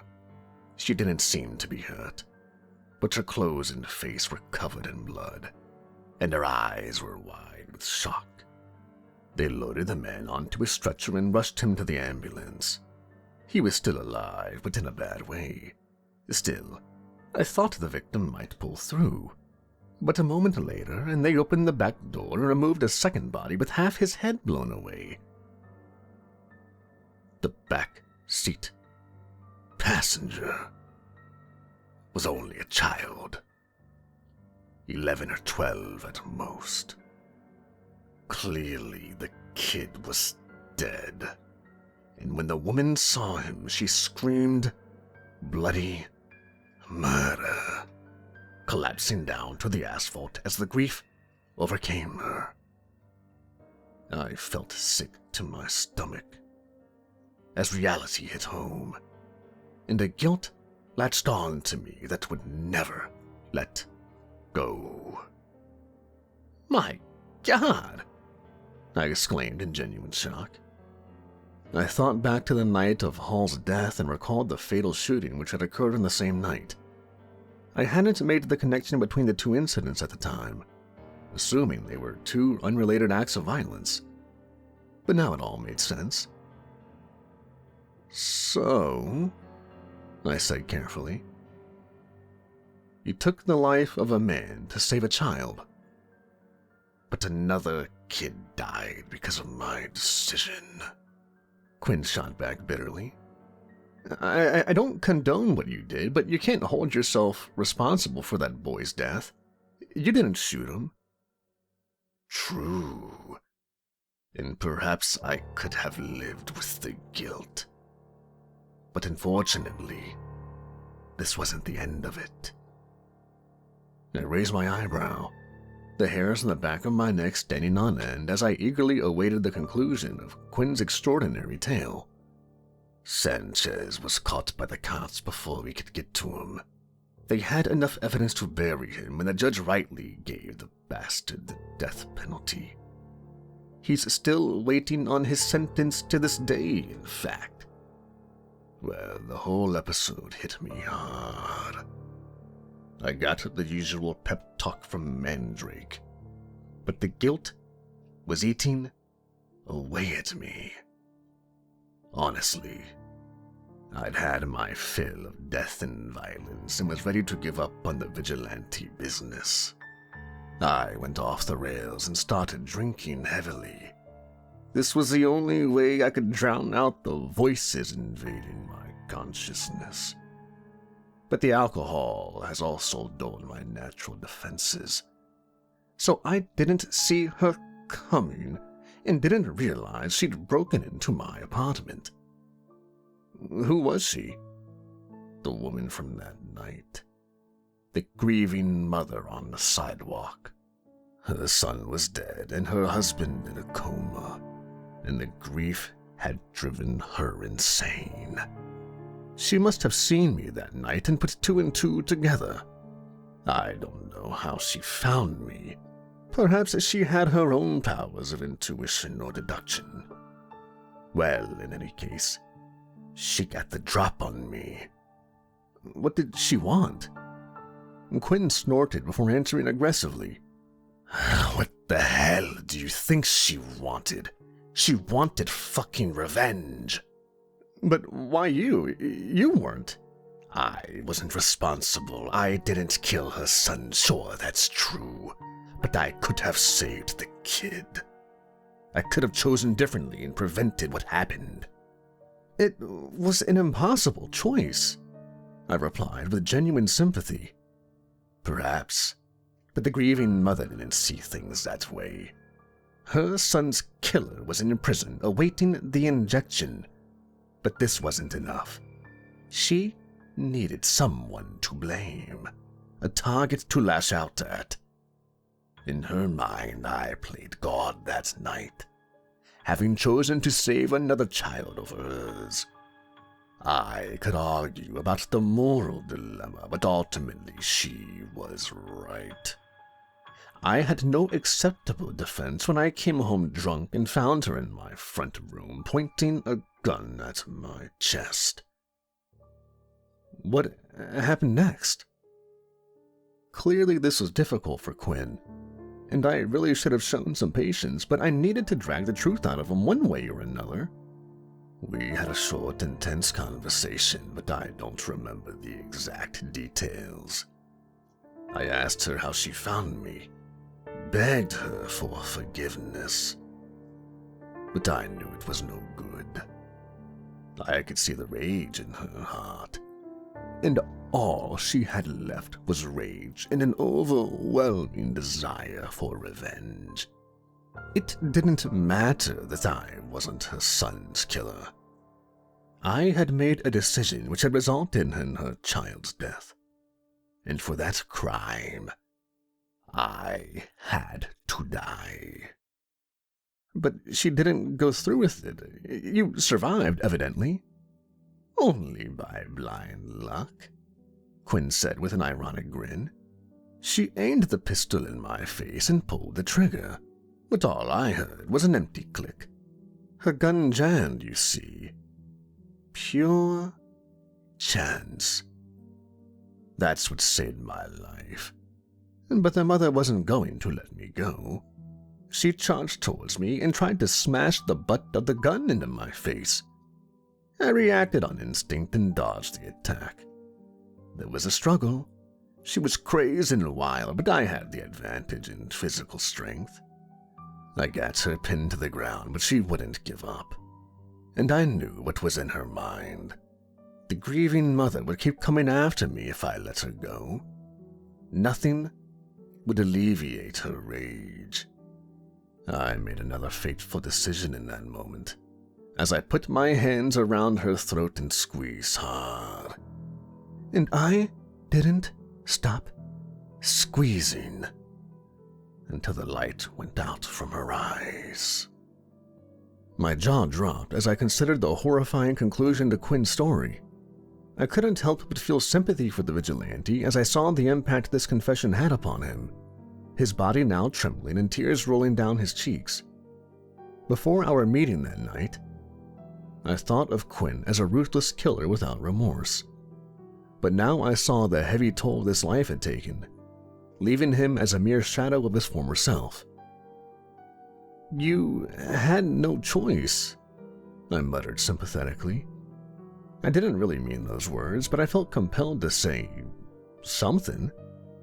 But my attempt to reassure the devastated Quinn was unsuccessful. That's what I keep telling myself. But the truth is, I can't live with what I've done. I opened my mouth to speak, but couldn't find the words. And in the end, Quinn brought our meeting to an abrupt conclusion. "Well, Mr. Carter, you got what you wanted. Your precious story. Now get the hell out and leave me be." I sensed Quinn's hostility and believed it would be in my best interest to exit the vehicle. But I feared for this man's welfare, and I felt needed to at least try to reach him. "Listen, Quinn, you're not a bad person. You've done some terrible things, but it's not too late to make amends. Turn yourself in, I'm begging you." Quinn sneered, leaning forward so I could see his face clearly under the dim, artificial light. His teary eyes were filled with sorrow and regret, but also anger. Next, he reached into his jacket and slowly withdrew a silver revolver, making me recoil in fear. "I won't tell you again, Carter," he snarled whilst brandishing the gun. "Get the fuck out. Unless you want to become my final victim." I didn't need to be told again, raising my hands defensively before I slid the door open and leapt out of the van and onto the asphalt. One didn't need to be a mind reader to know what Quinn had planned, and so I sprinted across the ground whilst shouting for help. "Mandrake! Mandrake, come quickly!" The vigilante leader charged out of the warehouse, pulling a pistol from his shoulder holster as he came. But a moment later, we heard the muffled sound of a gunshot from inside the van. My stomach dropped as I slowly turned around to face the vehicle. Meanwhile, Mandrake shoved past me and opened the van's side door. I guess there was a small chance that Quinn had survived, but all hope was lost when we witnessed the grisly scene within. Because there was Quinn's lifeless body sprawled in the rear, his brains blown out, and the smoking revolver still clutched in his right hand. "Gosh," I said. I turned away from the body, looking back to Mandrake and seeing a raw grief in his bloodshot eyes. "Another man down," he muttered grimly. "I'm sorry, Mandrake." He deserved better. He scoffed in disgust and turned towards me with an angry look on his face. The vigilante opened his mouth but didn't get a chance to speak, as suddenly we were both startled by the sound of sirens.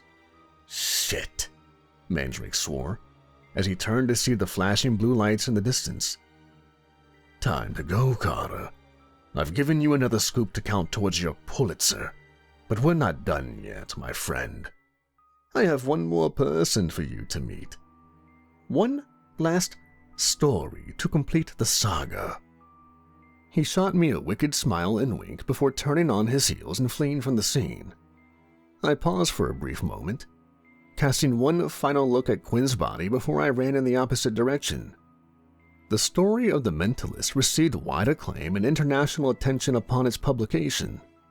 My editor was ecstatic, and there was talk of a lucrative book deal to come. But despite the success of the story, I'll confess that my heart is no longer in this investigation. Since that fateful night, I've been thinking about Quinn and what he said to me, about how I was only pursuing this story to further my own career. Was he right?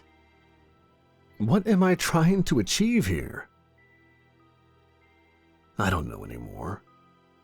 But I see Quinn's bloody corpse every time I close my eyes. My instincts tell me to walk away from the SVA investigation, but that's not going to happen.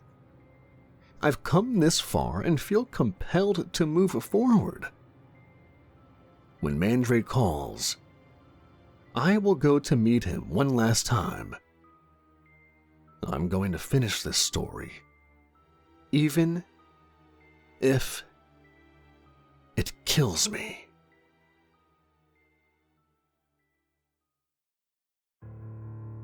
I stood on the roof of the derelict tower block, the cold night sky above me as I waited impatiently for my source to arrive. Glancing upwards, I failed to see a single star due to light pollution, and I found this depressing, suffocating even. The crescent moon was visible, however, if barely. Its dim light gave me some comfort, a temporary respite from the chaos occurring below me. Reluctantly, I gazed downwards at the burning city, listening to the terrible cacophony of frantic shouts, trampling feet, beeping horns, distant sirens, and sporadic gunfire. All of this was interspersed with the far-off din of rotor blades, as police helicopters hovered over the city like hungry insects, their spotlights focusing on trouble spots dotted across the boroughs. I shook my head in disgust as the smoke from the burning buildings and vehicles hit my nose. This city, my hometown, had once again been engulfed by anarchy and violence, as rioting had broken out across the metropolis, a fiery chaos which the city's police were seemingly unable to contain. I felt sick to my stomach whilst observing these violent scenes from my high viewing point. This rioting was undoubtedly worse than the violence which broke out several months back. The city was burning, and it was uncertain whether the community would ever recover. But this wasn't what bothered me the most. What really ate away at me was the guilt I felt, and because I realized I was at least partly responsible for this mess. The stories I'd published, the tales of the SVA and its secret operatives. My work had stirred something in people, a simmering resentment and anger which had been lingering just below the surface waiting to explode. Why had I chased this story? What had I hoped to achieve? Was it anything more than naked personal ambition?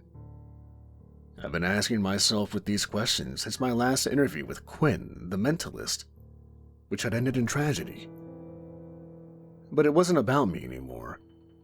I had never been a supporter of the Supernatural Vigilante Association. In fact, I'd always condemned their actions and entire philosophy. But my journalism, unfortunately, had the opposite effect to what I intended.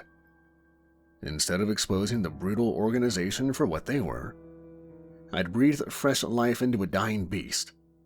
The mobs rampaging through the streets had their chance, shouting furiously and passionately as they attacked police cars and burned down City Hall, all while crying, "Free Tabitha! Quinn lives! Mandrake for president and victory to the SVA!" I wanted to portray these vigilantes as flawed human beings who'd taken the wrong path, not to garner sympathy for them. But that's what had happened. And, of course, Mandrake was more than willing to take advantage of this surge in support, stoking the fires with his own unique brand of ultra-violence. And to be fair, the vigilante leader was still on the run and his capabilities were limited. Mandrake no longer had an army of superhumans under his command, as most of his former soldiers were either dead or in prison. Nevertheless, he wasn't entirely without resources. I'd closely followed the news reports over the last few days and had noted attacks which matched Mandrake's unique fingerprint. An individual which targets vulnerable women had his genitals removed, a corrupt cop killed, a mob bar bombed. Even amongst all this chaos, Mandrake could still make his mark. The whole ugly scenario sickened me, and I'd spent many sleepless nights questioning why I'd ever started this investigation. Just then I felt the first cold drops of rain falling on my head as I stood on the rooftop pondering my unfortunate situation. Looking up, I saw dark clouds forming in the night sky, and cursing as I tightened my coat and shivered. What the hell was I doing here? Why had I even come tonight? Good questions. Although unfortunately, I didn't have good answers.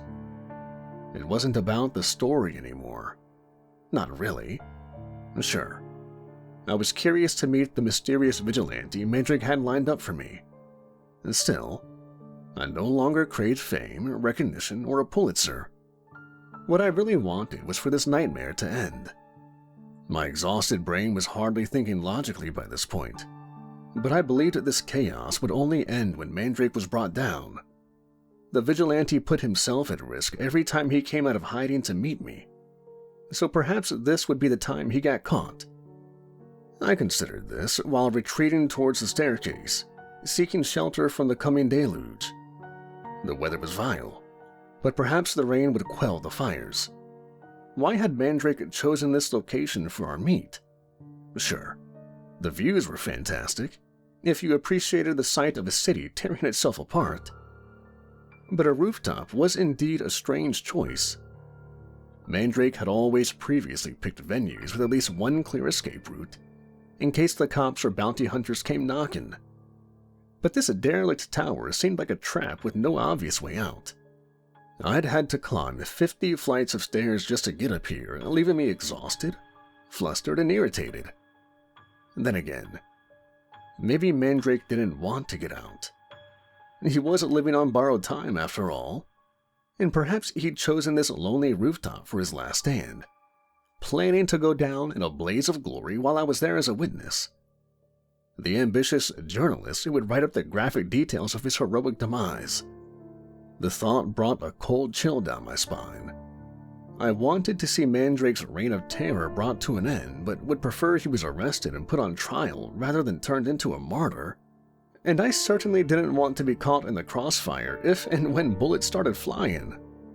In that moment, I did seriously consider abandoning this foolhardy enterprise. But suddenly I heard heavy footsteps ascending the staircase and an all too familiar voice calling out to me. "Good evening, Mr. Carter. What a pleasure to see you again." I turned to see a figure ascending the darkened staircase, illuminating the steps before him with the light on his phone. Standing tall, I waited until the newcomer's face was lit up before I answered his call. "Mr. Mandrake, I was beginning to worry you wouldn't show up." The vigilante chuckled dryly as he continued his slow ascent. He showed no signs of tiring despite having climbed so many flights of stairs. I looked over my companion with interest as he walked into the light, noting the changes in his appearance and demeanor since our last meeting. On that previous occasion, I was shocked at how far Mandrake had deteriorated. He looked disheveled and exhausted, on edge and close to breaking point. Honestly, I feared when Quinn took his own life that might finish Mandrake off. But the man that now stood before me looked like a man renewed. His eyes bright with fiery passion and a charismatic smile plastered across his face. I noticed how he no longer wore his usual tailored suit, instead being dressed all in black with a leather jacket and a polo neck up to his chin. Perhaps this was his wartime uniform.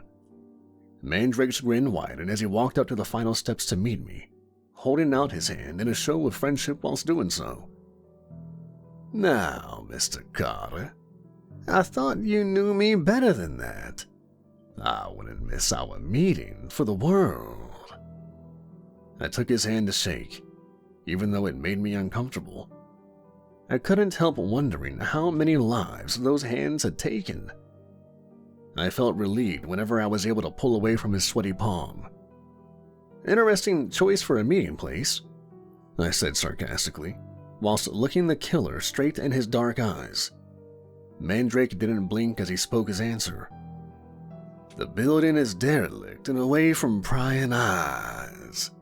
True, the roof is open to the elements, not to mention police helicopters. But I have a room ready for us 1 floor down." I nodded my head, hardly surprised at the last-minute change of venue. Mandrake liked to keep me on my toes, to remind me he was in control. But I had a trump card up my sleeve. Information. You see, I'd been doing a lot of digging since that fateful night of the Quinn interview, and I'd learned something very important.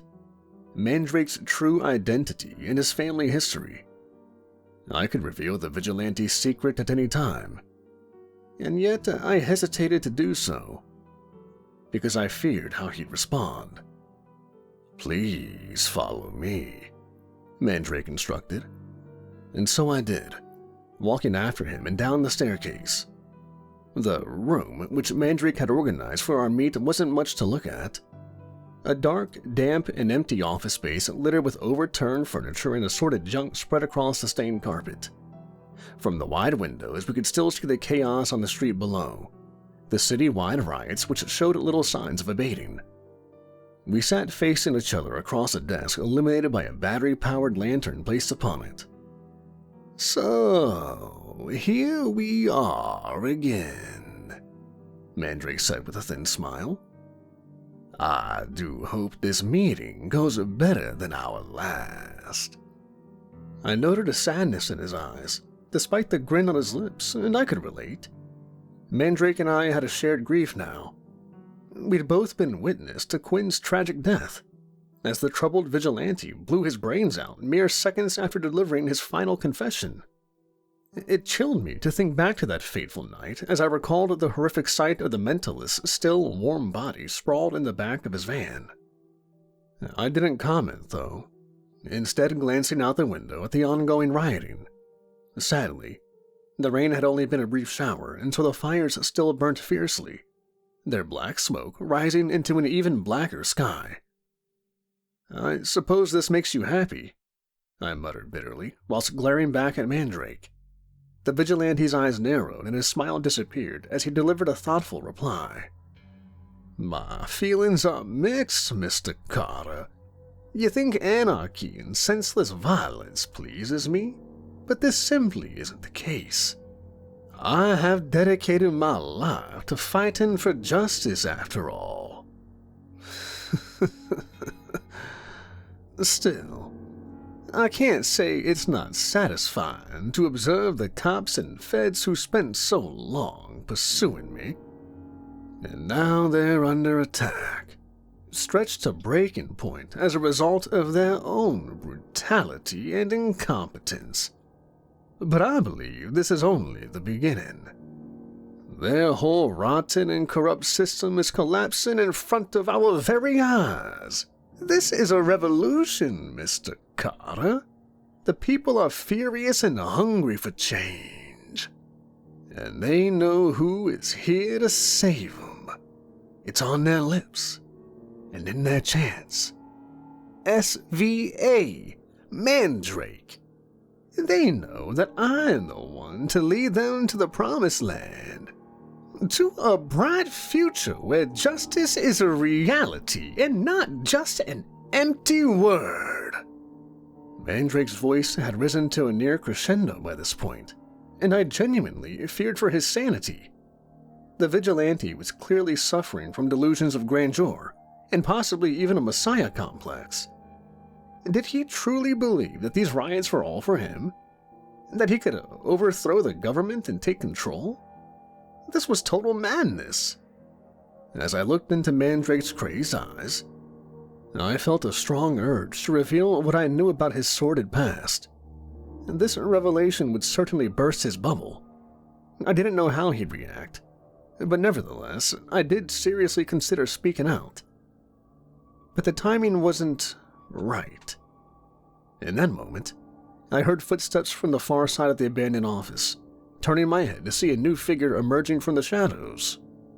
"Ah, our special guest has arrived," Mandrake exclaimed. "Come join us, comrade." The man who walked from the shadows was striking and yet somehow unremarkable at the same time. A large man with a long and disheveled dark beard, his sharp blue eyes shone in the dim light as they focused upon me with a chilling intensity. He walked slowly towards the table while holding out his huge hand to shake. "Mr. Carter, I'm pleased to introduce one of our finest SVA volunteers, Mr. Ralph Fence," said Mandrake. With some apprehension, I stood and shook with Mr. Fence, my own hand being nearly crushed in the process.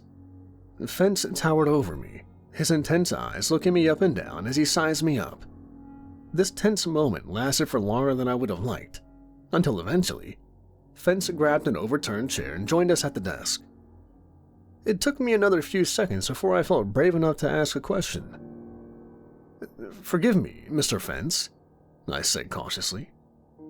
"I've studied the history of the Supernatural Vigilante Association since its foundation, but I'm not familiar with your name." I didn't know how Fence would react to the question, but was surprised when he bellowed out in laughter. I was baffled, and it was left up to Mandrake to offer an explanation of sorts. "Ah, you won't have heard of Fence or his operations, Mr. Carter. He is our most prized asset, and we've kept him a closely guarded secret." I raised an eyebrow, surprised but none the wiser following Mandrake's explanation. "I'm afraid I don't follow," was my puzzled reply. Mandrake smiled knowingly before answering. "Well, let me put it this way. Have you ever heard of the Downtown Mall massacre?" I pondered for a moment, but drew a blank. "No, sir. I know of the mall, of course, but I don't recall a massacre or indeed any serious crimes linked to that venue." Mandrake nodded his head smugly, and then began to list off facts, as if he were reading from a newspaper or Wikipedia article. "The Downtown Mall massacre took place on the 4th of July, 2022. While the venue was packed with holiday shoppers. A single gunman with a history of mental health issues entered the premises shortly after 9 a.m., armed with a semi and 2 handguns. In the space of a mere 17 minutes, the gunman shot down 36 members of the public, taking out 21 of them. He was then cornered by 21 responding officers and took his own life by shooting himself through the head. The massacre was the worst mass shooting in our city's history, and many families were forever broken by the scale of their losses." The mood across the desk was somber, but I broke the mood by scoffing in contempt. "Come on, Mandrake, no such event ever took place. You know this." I looked to Mandrake and then to Fence, only to be met with cold stares. "You don't know about the shooting because Mr. Fence went to extraordinary lengths to prevent the massacre from happening," Mandrake answered through clenched teeth. 21 people are alive today because of him, living their lives and spending time with their loved ones. They'll never know what was done to save them. Well, not until now. Not until you tell the story, Mr. Carter. I frowned, slightly irritated by the cryptic response. I still don't understand.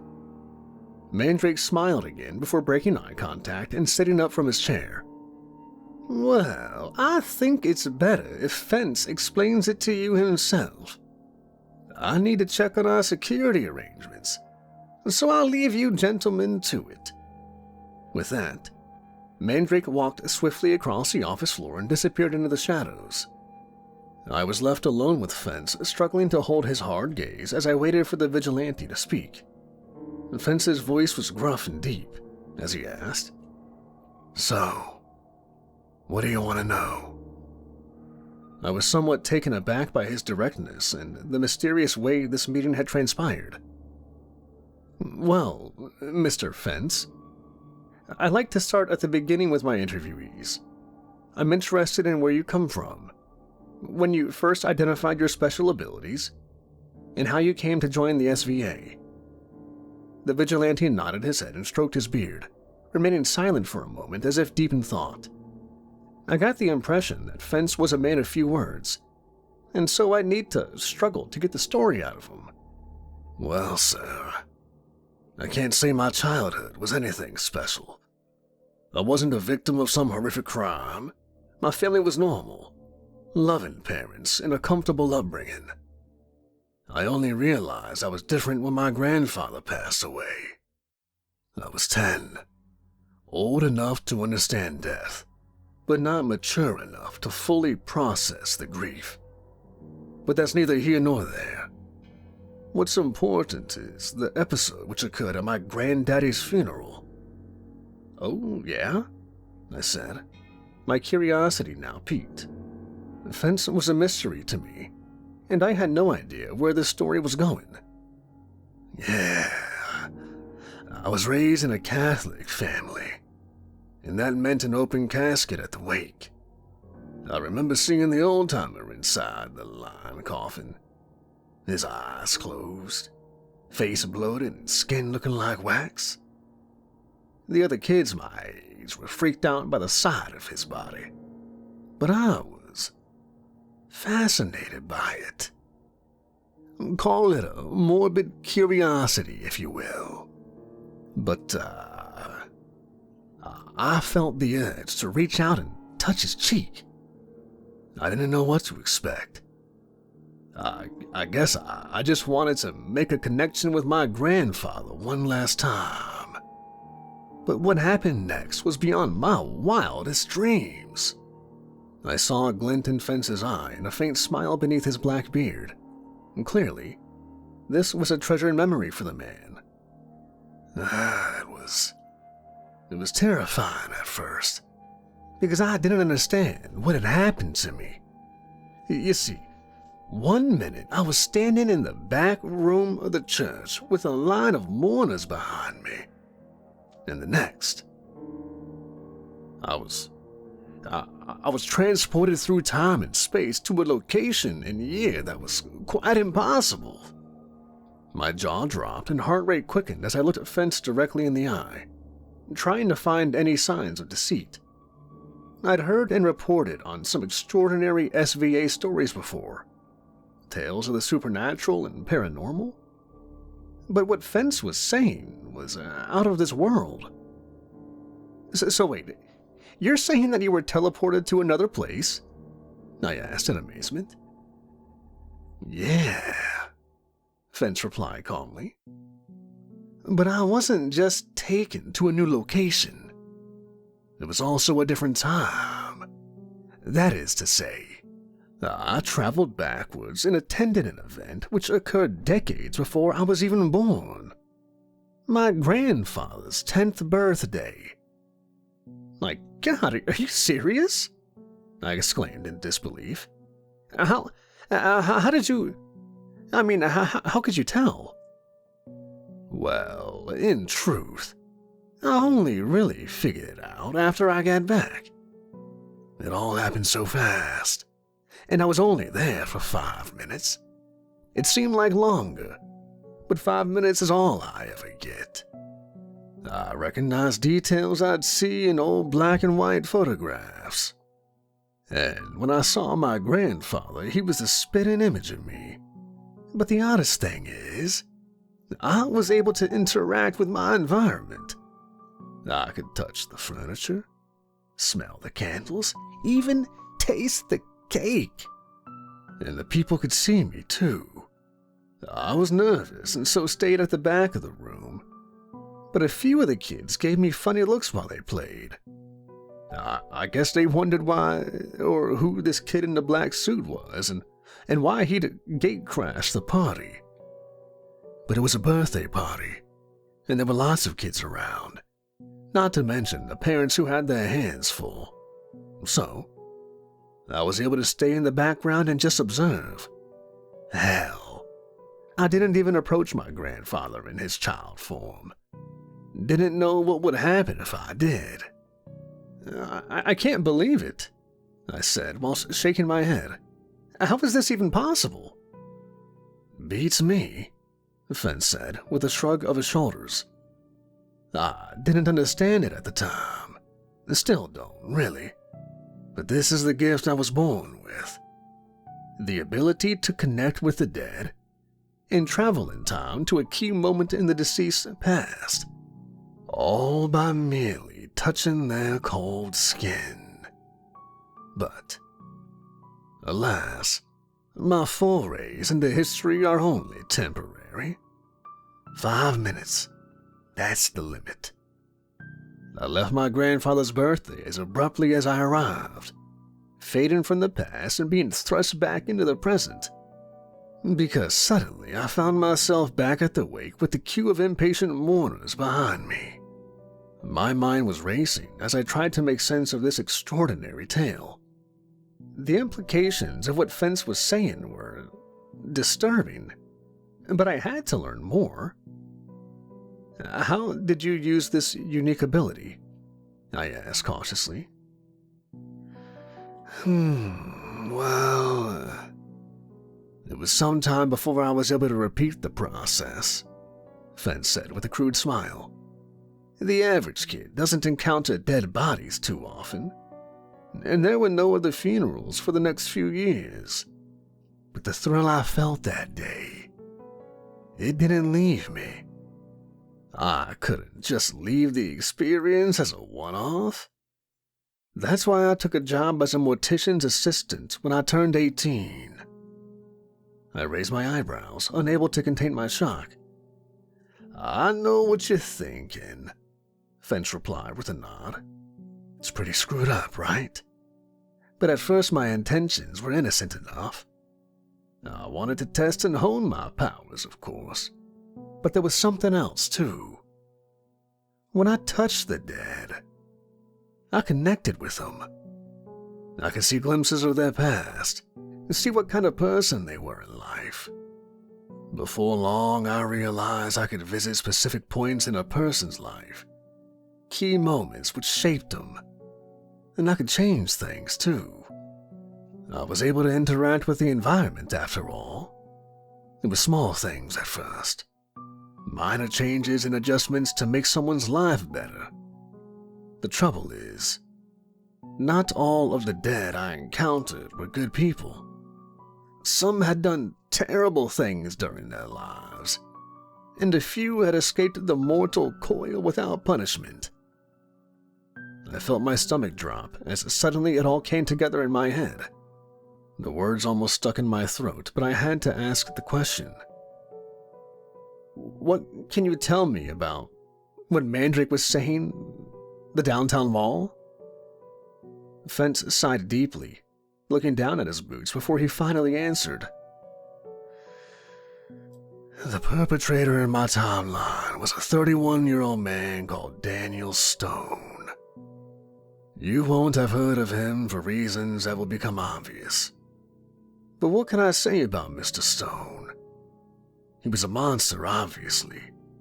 but there were no obvious signs that he was capable of murder.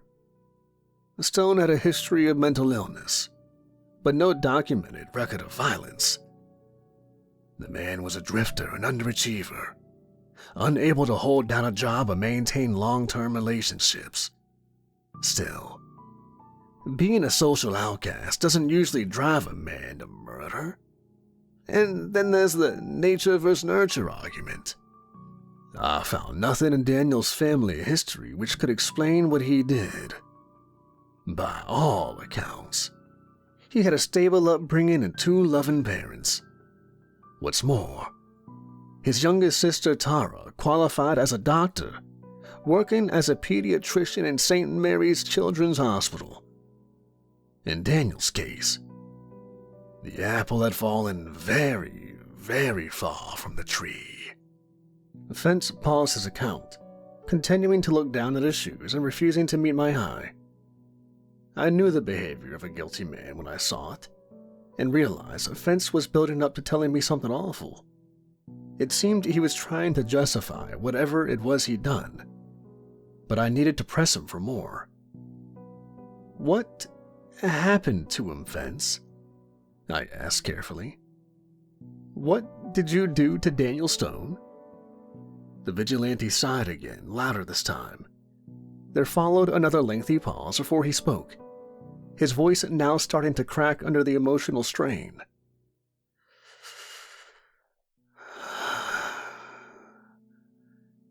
I was a sworn-in member of the SVA by the time of the massacre. Mandrake had approached me about 6 months before, and I'd agreed to join his organization. I was eager to use my powers to prevent evil from occurring. But Mandrake had bigger plans for me. He told me I was special, that my powers were beyond anything he'd seen before. The boss wanted to keep me in reserve and use my powers for something big. Well, the opportunity came when those 21 people had died. Stone was dead by his own hand. Having taken the lives of 21 innocent souls during his mindless spree. Many of the victims came to my morgue, but Mandrake pulled some strings and got Stone onto my slab. It was all coming together in my head, and I didn't like the picture I was seeing. So, Mandrake's sole contribution was getting you access to the body? Not quite. He gave the orders and I followed him. And of course there was the pep talk. Pep talk? I exclaimed, not knowing whether to feel amazed or disgusted. Fence looked me straight in the eye in that moment, a renewed intensity entering his gruff voice as he tried to turn the tables. Let me ask you something, Mr. Carter. If you could go back in time and kill those who started the Second World War or Stalin, would you do it? Could you take a child's life if you knew he'd grow up to be a monster? Could you kill one to potentially save millions? I saw where Fence was going with this. He was posing an old moral dilemma, one which had previously been hypothetical. But Fence's unique powers were a game changer. Nevertheless, it was a crude analogy and I wouldn't let this stand. Daniel Stone was no World War II, I said firmly. He wasn't. But the same principle applies. By taking one life, I could save 21 others. That's the argument Mandrake sold to me. But that's still murder, I exclaimed in anger. There were other ways you could have stopped him. Like what? Fence shot back, his huge body now trembling with pent-up emotion. Don't you think I considered every other possibility before resorting to this? I only have 5 minutes, remember? And besides, it's nature over nurture. Nothing could have prevented Stone from becoming a killer, except his own death. I was far from convinced, but felt my outburst had been unprofessional, and I decided I certainly didn't wish to provoke Fence's anger. Apologies, I said in a conciliatory tone. Please, tell me what happened. Sure. I've gone this far. And I guess I'm going to hell anyway. I could tell the account was taking its toll on Fence, and I did fear a similar outcome to the Quinn fiasco. Really, I should have stopped the interview right there and then. But to my eternal shame, I pressed on. The operation began like all my previous journeys. Yeah, sure, I was nervous as hell. But I touched Stone's cheek and was taken back to 1991. I found myself standing in Daniel Stone's bedroom, with Disney character motifs on the walls and a Stars and Moon mobile hanging over his crib. And there was baby Daniel, a toddler with innocent eyes and soft skin, giggling innocently as he looked up at me and smiled. I guess he didn't recognize me as a threat. Gosh, I know, Fence replied, the guilt now evident in his voice as tears formed in his deep blue eyes.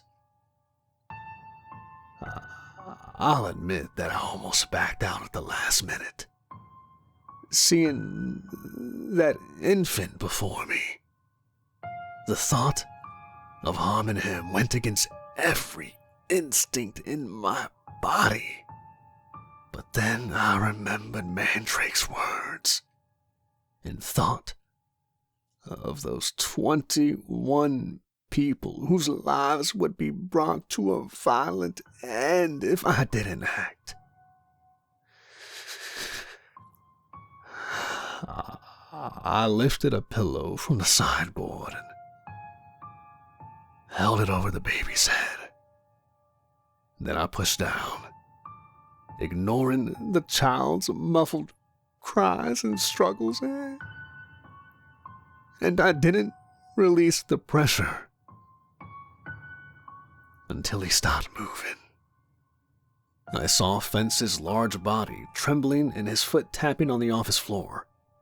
I'd known where this story was going, but hearing Fence confess to the heinous crimes was truly sickening. Still, I couldn't help but feel some sympathy for the vigilante, knowing the heavy burden he carried on his shoulders. So, that was that, I said solemnly. Daniel Stone died in infancy, and the downtown mall massacre never took place. Fence snorted before replying in a bitter tone. I wish it was that simple. You see, the deed was done before my 5 minutes in 1991 were up. So, I was forced to stand over the baby's corpse until the timeline corrected itself, and I was pulled back into the present. That would have been tolerable, I guess. But I got the shock of my life when I saw the door to that bedroom slowly opening. I gasped before spluttering out my next question. Who was it? The boy's own mother. I thought I'd been quiet, but I guess she heard something. Or maybe it was just the maternal instinct. You know, it's strange.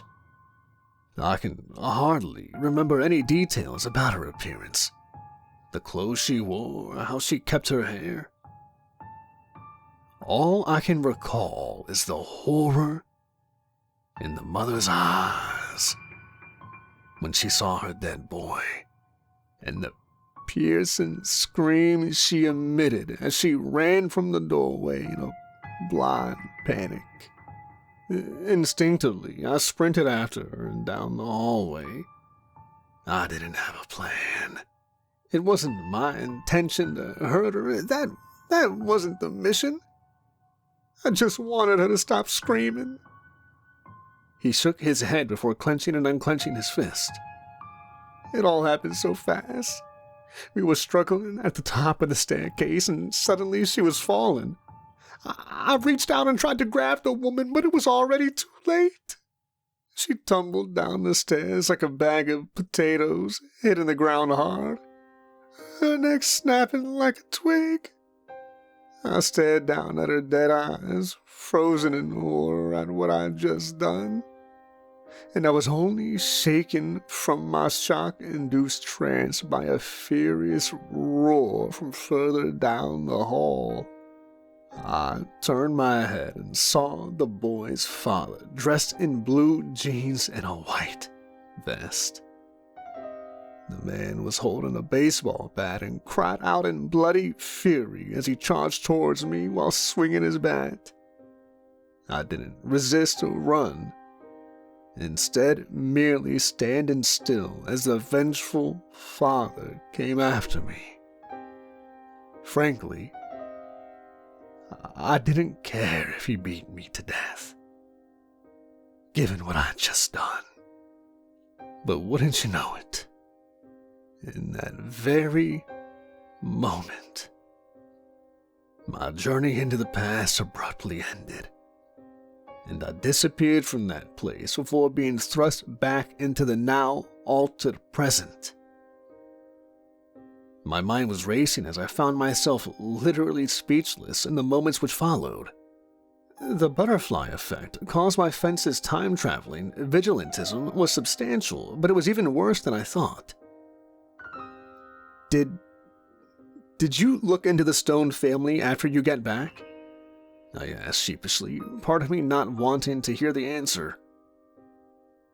I did, Fence replied reluctantly. Although I wish I hadn't, frankly. Still, I had to face up to what I'd done.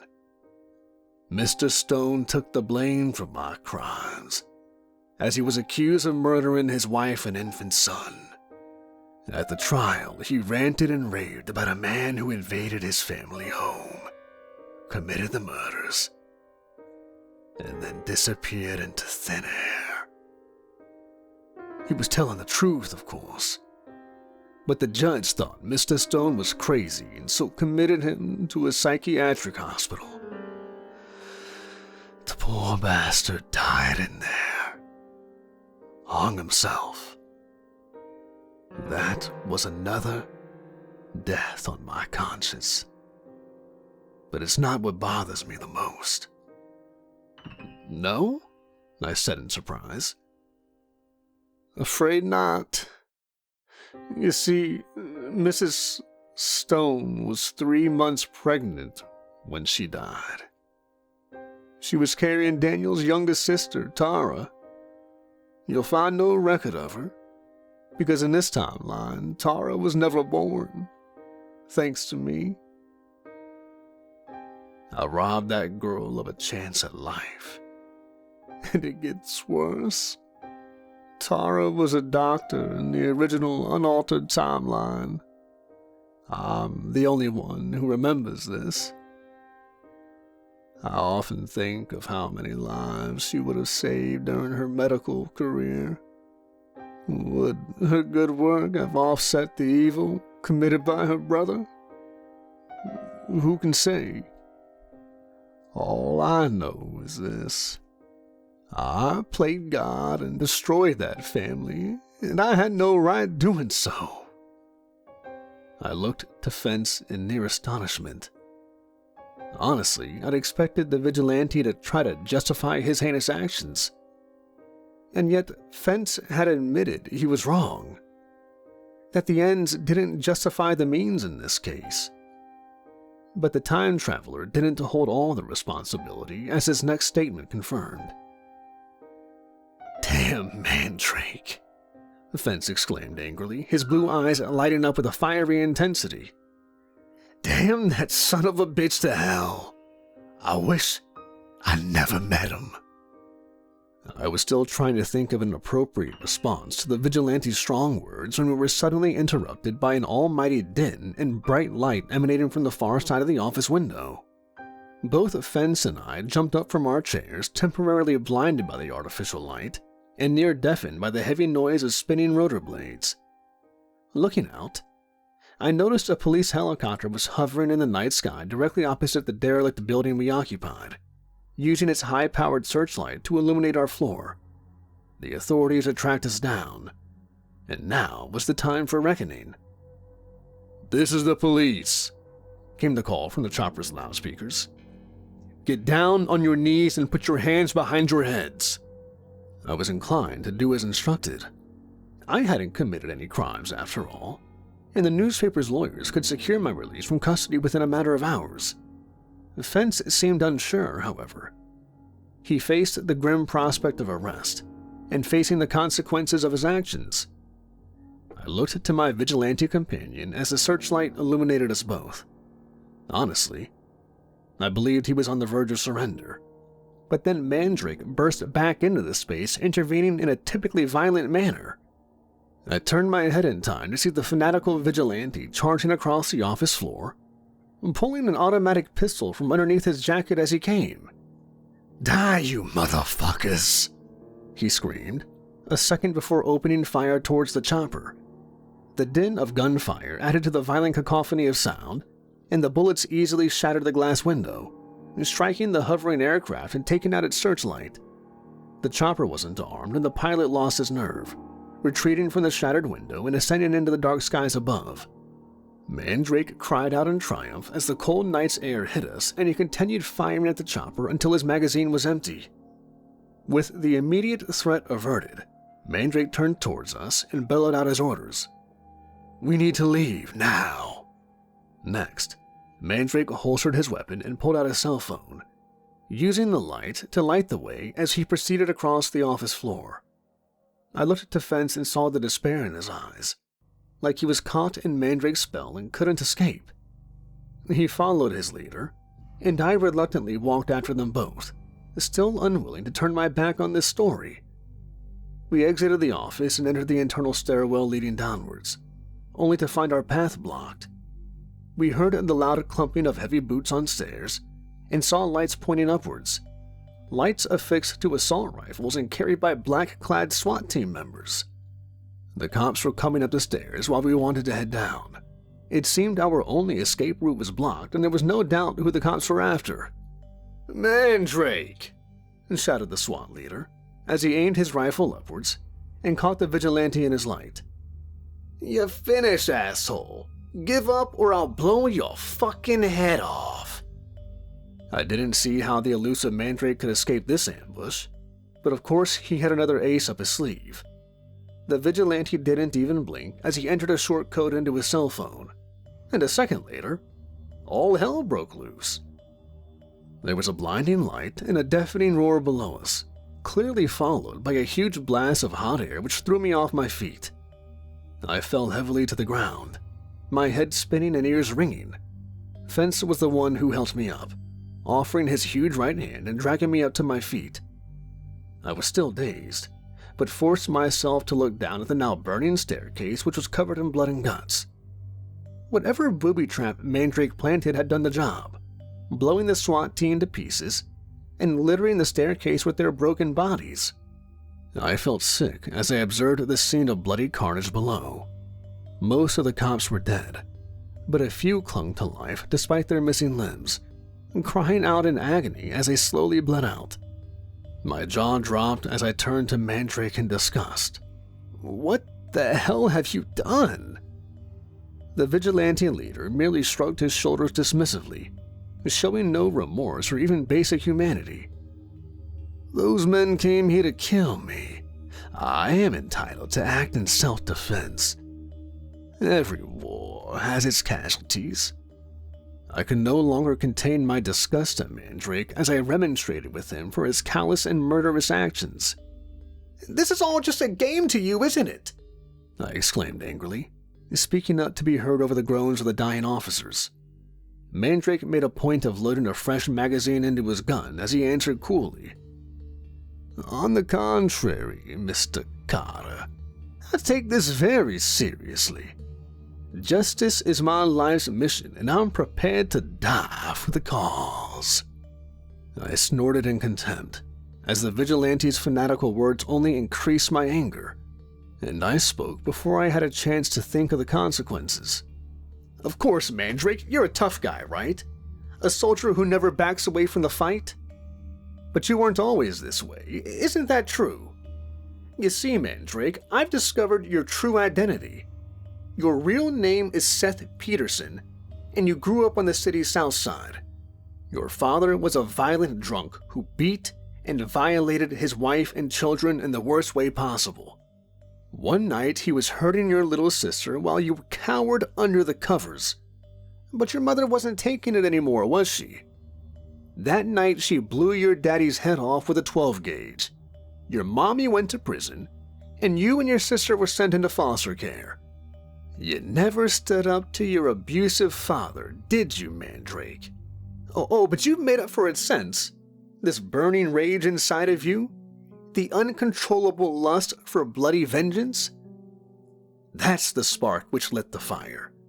And now the entire city is burning. Thanks to you! My rant had been ill-advised.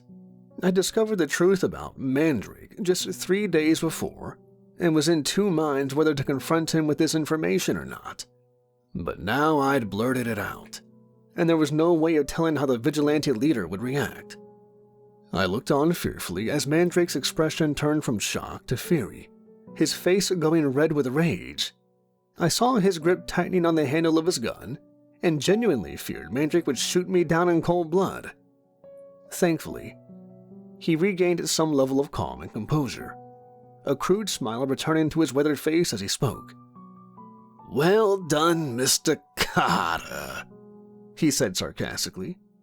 "I must commend your journalistic skills.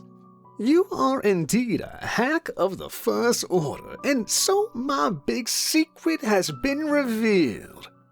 But you see, Carter, it doesn't fucking matter. Seth Peterson died a long time ago, but Mandrake still lives, and I'll keep fighting until my dying breath." "Great speech," I replied back mockingly. "But I'm not going to be your mouthpiece any longer. I'm done with this story and I'm going home." I'd finally stood up to the feared Mandrake and felt some degree of satisfaction in that moment. But ultimately, it didn't last. The vigilante boss didn't react well to my defiance, as he pointed his machine pistol towards me and spoke through clenched teeth. "I'm not done with you yet, Carter. We still got work to do, and I can't let you go." He motioned the gun towards the far end of the office floor. "There's a surface elevator over there, still functional. We're all gonna leave here together." I was horrified, realizing that I'd gone from interviewer to hostage in mere seconds. I looked at the fence in that moment. He'd remained silent throughout my argument with Mandrake, and the look in his eyes told me he wasn't happy. Nevertheless, the time-traveling vigilante offered me no support as he walked towards the waiting lift without comment, and I was forced to follow him, with the gun-wielding Mandrake pushing me forwards with the barrel of his pistol poking into my back. We got into the creaky elevator and descended. The tension inside of that tight space was unbearable, as a cold sweat poured down my brow. Mandrake kept a close watch on me throughout our short descent, a killer's glint in his dark eyes. Was he going to kill me? It seemed like a distinct possibility. My mind raced as a survival instinct kicked in, and I considered attempting a desperate escape. But the dynamics of our situation changed rapidly once our elevator reached the ground floor, and the doors pinged open. Looking out, we saw a figure waiting for us outside of the lift door, armed and pointing his gun towards us. It took me a second to recognize the grizzled face of the trenchcoat-wearing gunman. It was Hennessy, the PD turned bounty hunter who'd been on Mandrake's trail from the very beginning. And finally, he'd found him.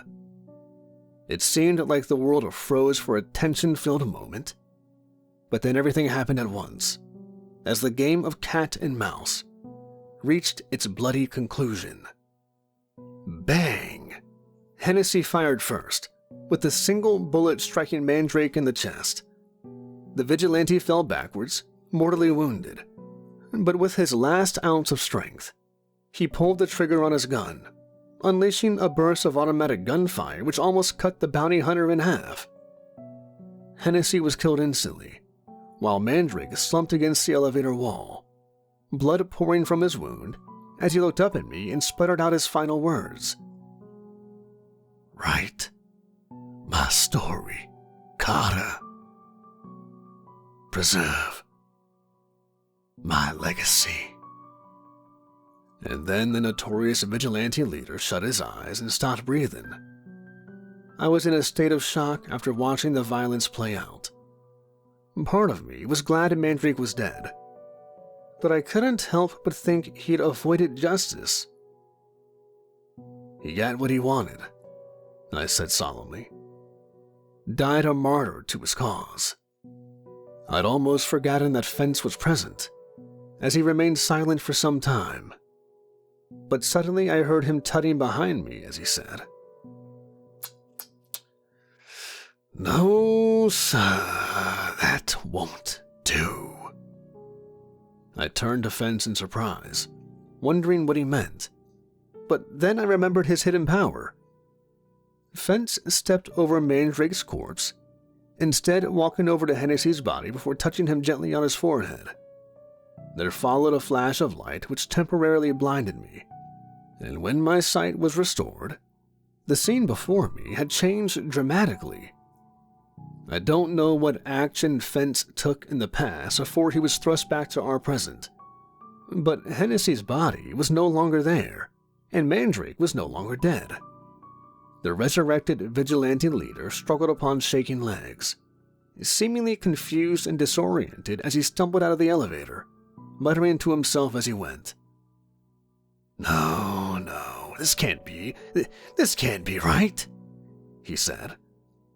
And suddenly there were loud footsteps on the floor as new figures emerged from the shadows. "Freeze, asshole! Don't you move!" It was a cop, running straight towards the baffled Mandrake. The vigilante's gun was still lying on the elevator floor, and for once he was taken off guard. The officer opened fire, but with a taser rather than a gun. Mandrake was hit in the chest, his body convulsing as the volts surged through him. A second later, and another cop appeared, tackling Mandrake to the ground and securing him in handcuffs. More officers charged towards us, shouting with guns drawn. Both Fence and I surrendered without a fight. And finally, the ordeal was over. And that's my story, in its entirety. I was released without charge, but my companions were caught dead to rights. The charge list against Mandrake is the length of a novel, and he'll surely spend the rest of his life in a maximum security prison. As for Fence, he made a full confession and has been charged with 2 counts of murder, both committed before the killer was officially born, another legal first. I'll admit that I was in 2 minds over whether to publish this story. I no longer care about acclaim, praise, or awards, and I do fear that I'm still doing Mandrake's bidding by spreading his infamy. But in the end, I decided this is a story which must be told, if only to allow this war-torn city to heal. I won't make any moral judgment here. Such lofty ideas seem hollow now, given all the bloodshed and suffering I've witnessed. But I will finish this article with a genuine plea for peace, and a hope that, one day, true justice will be served.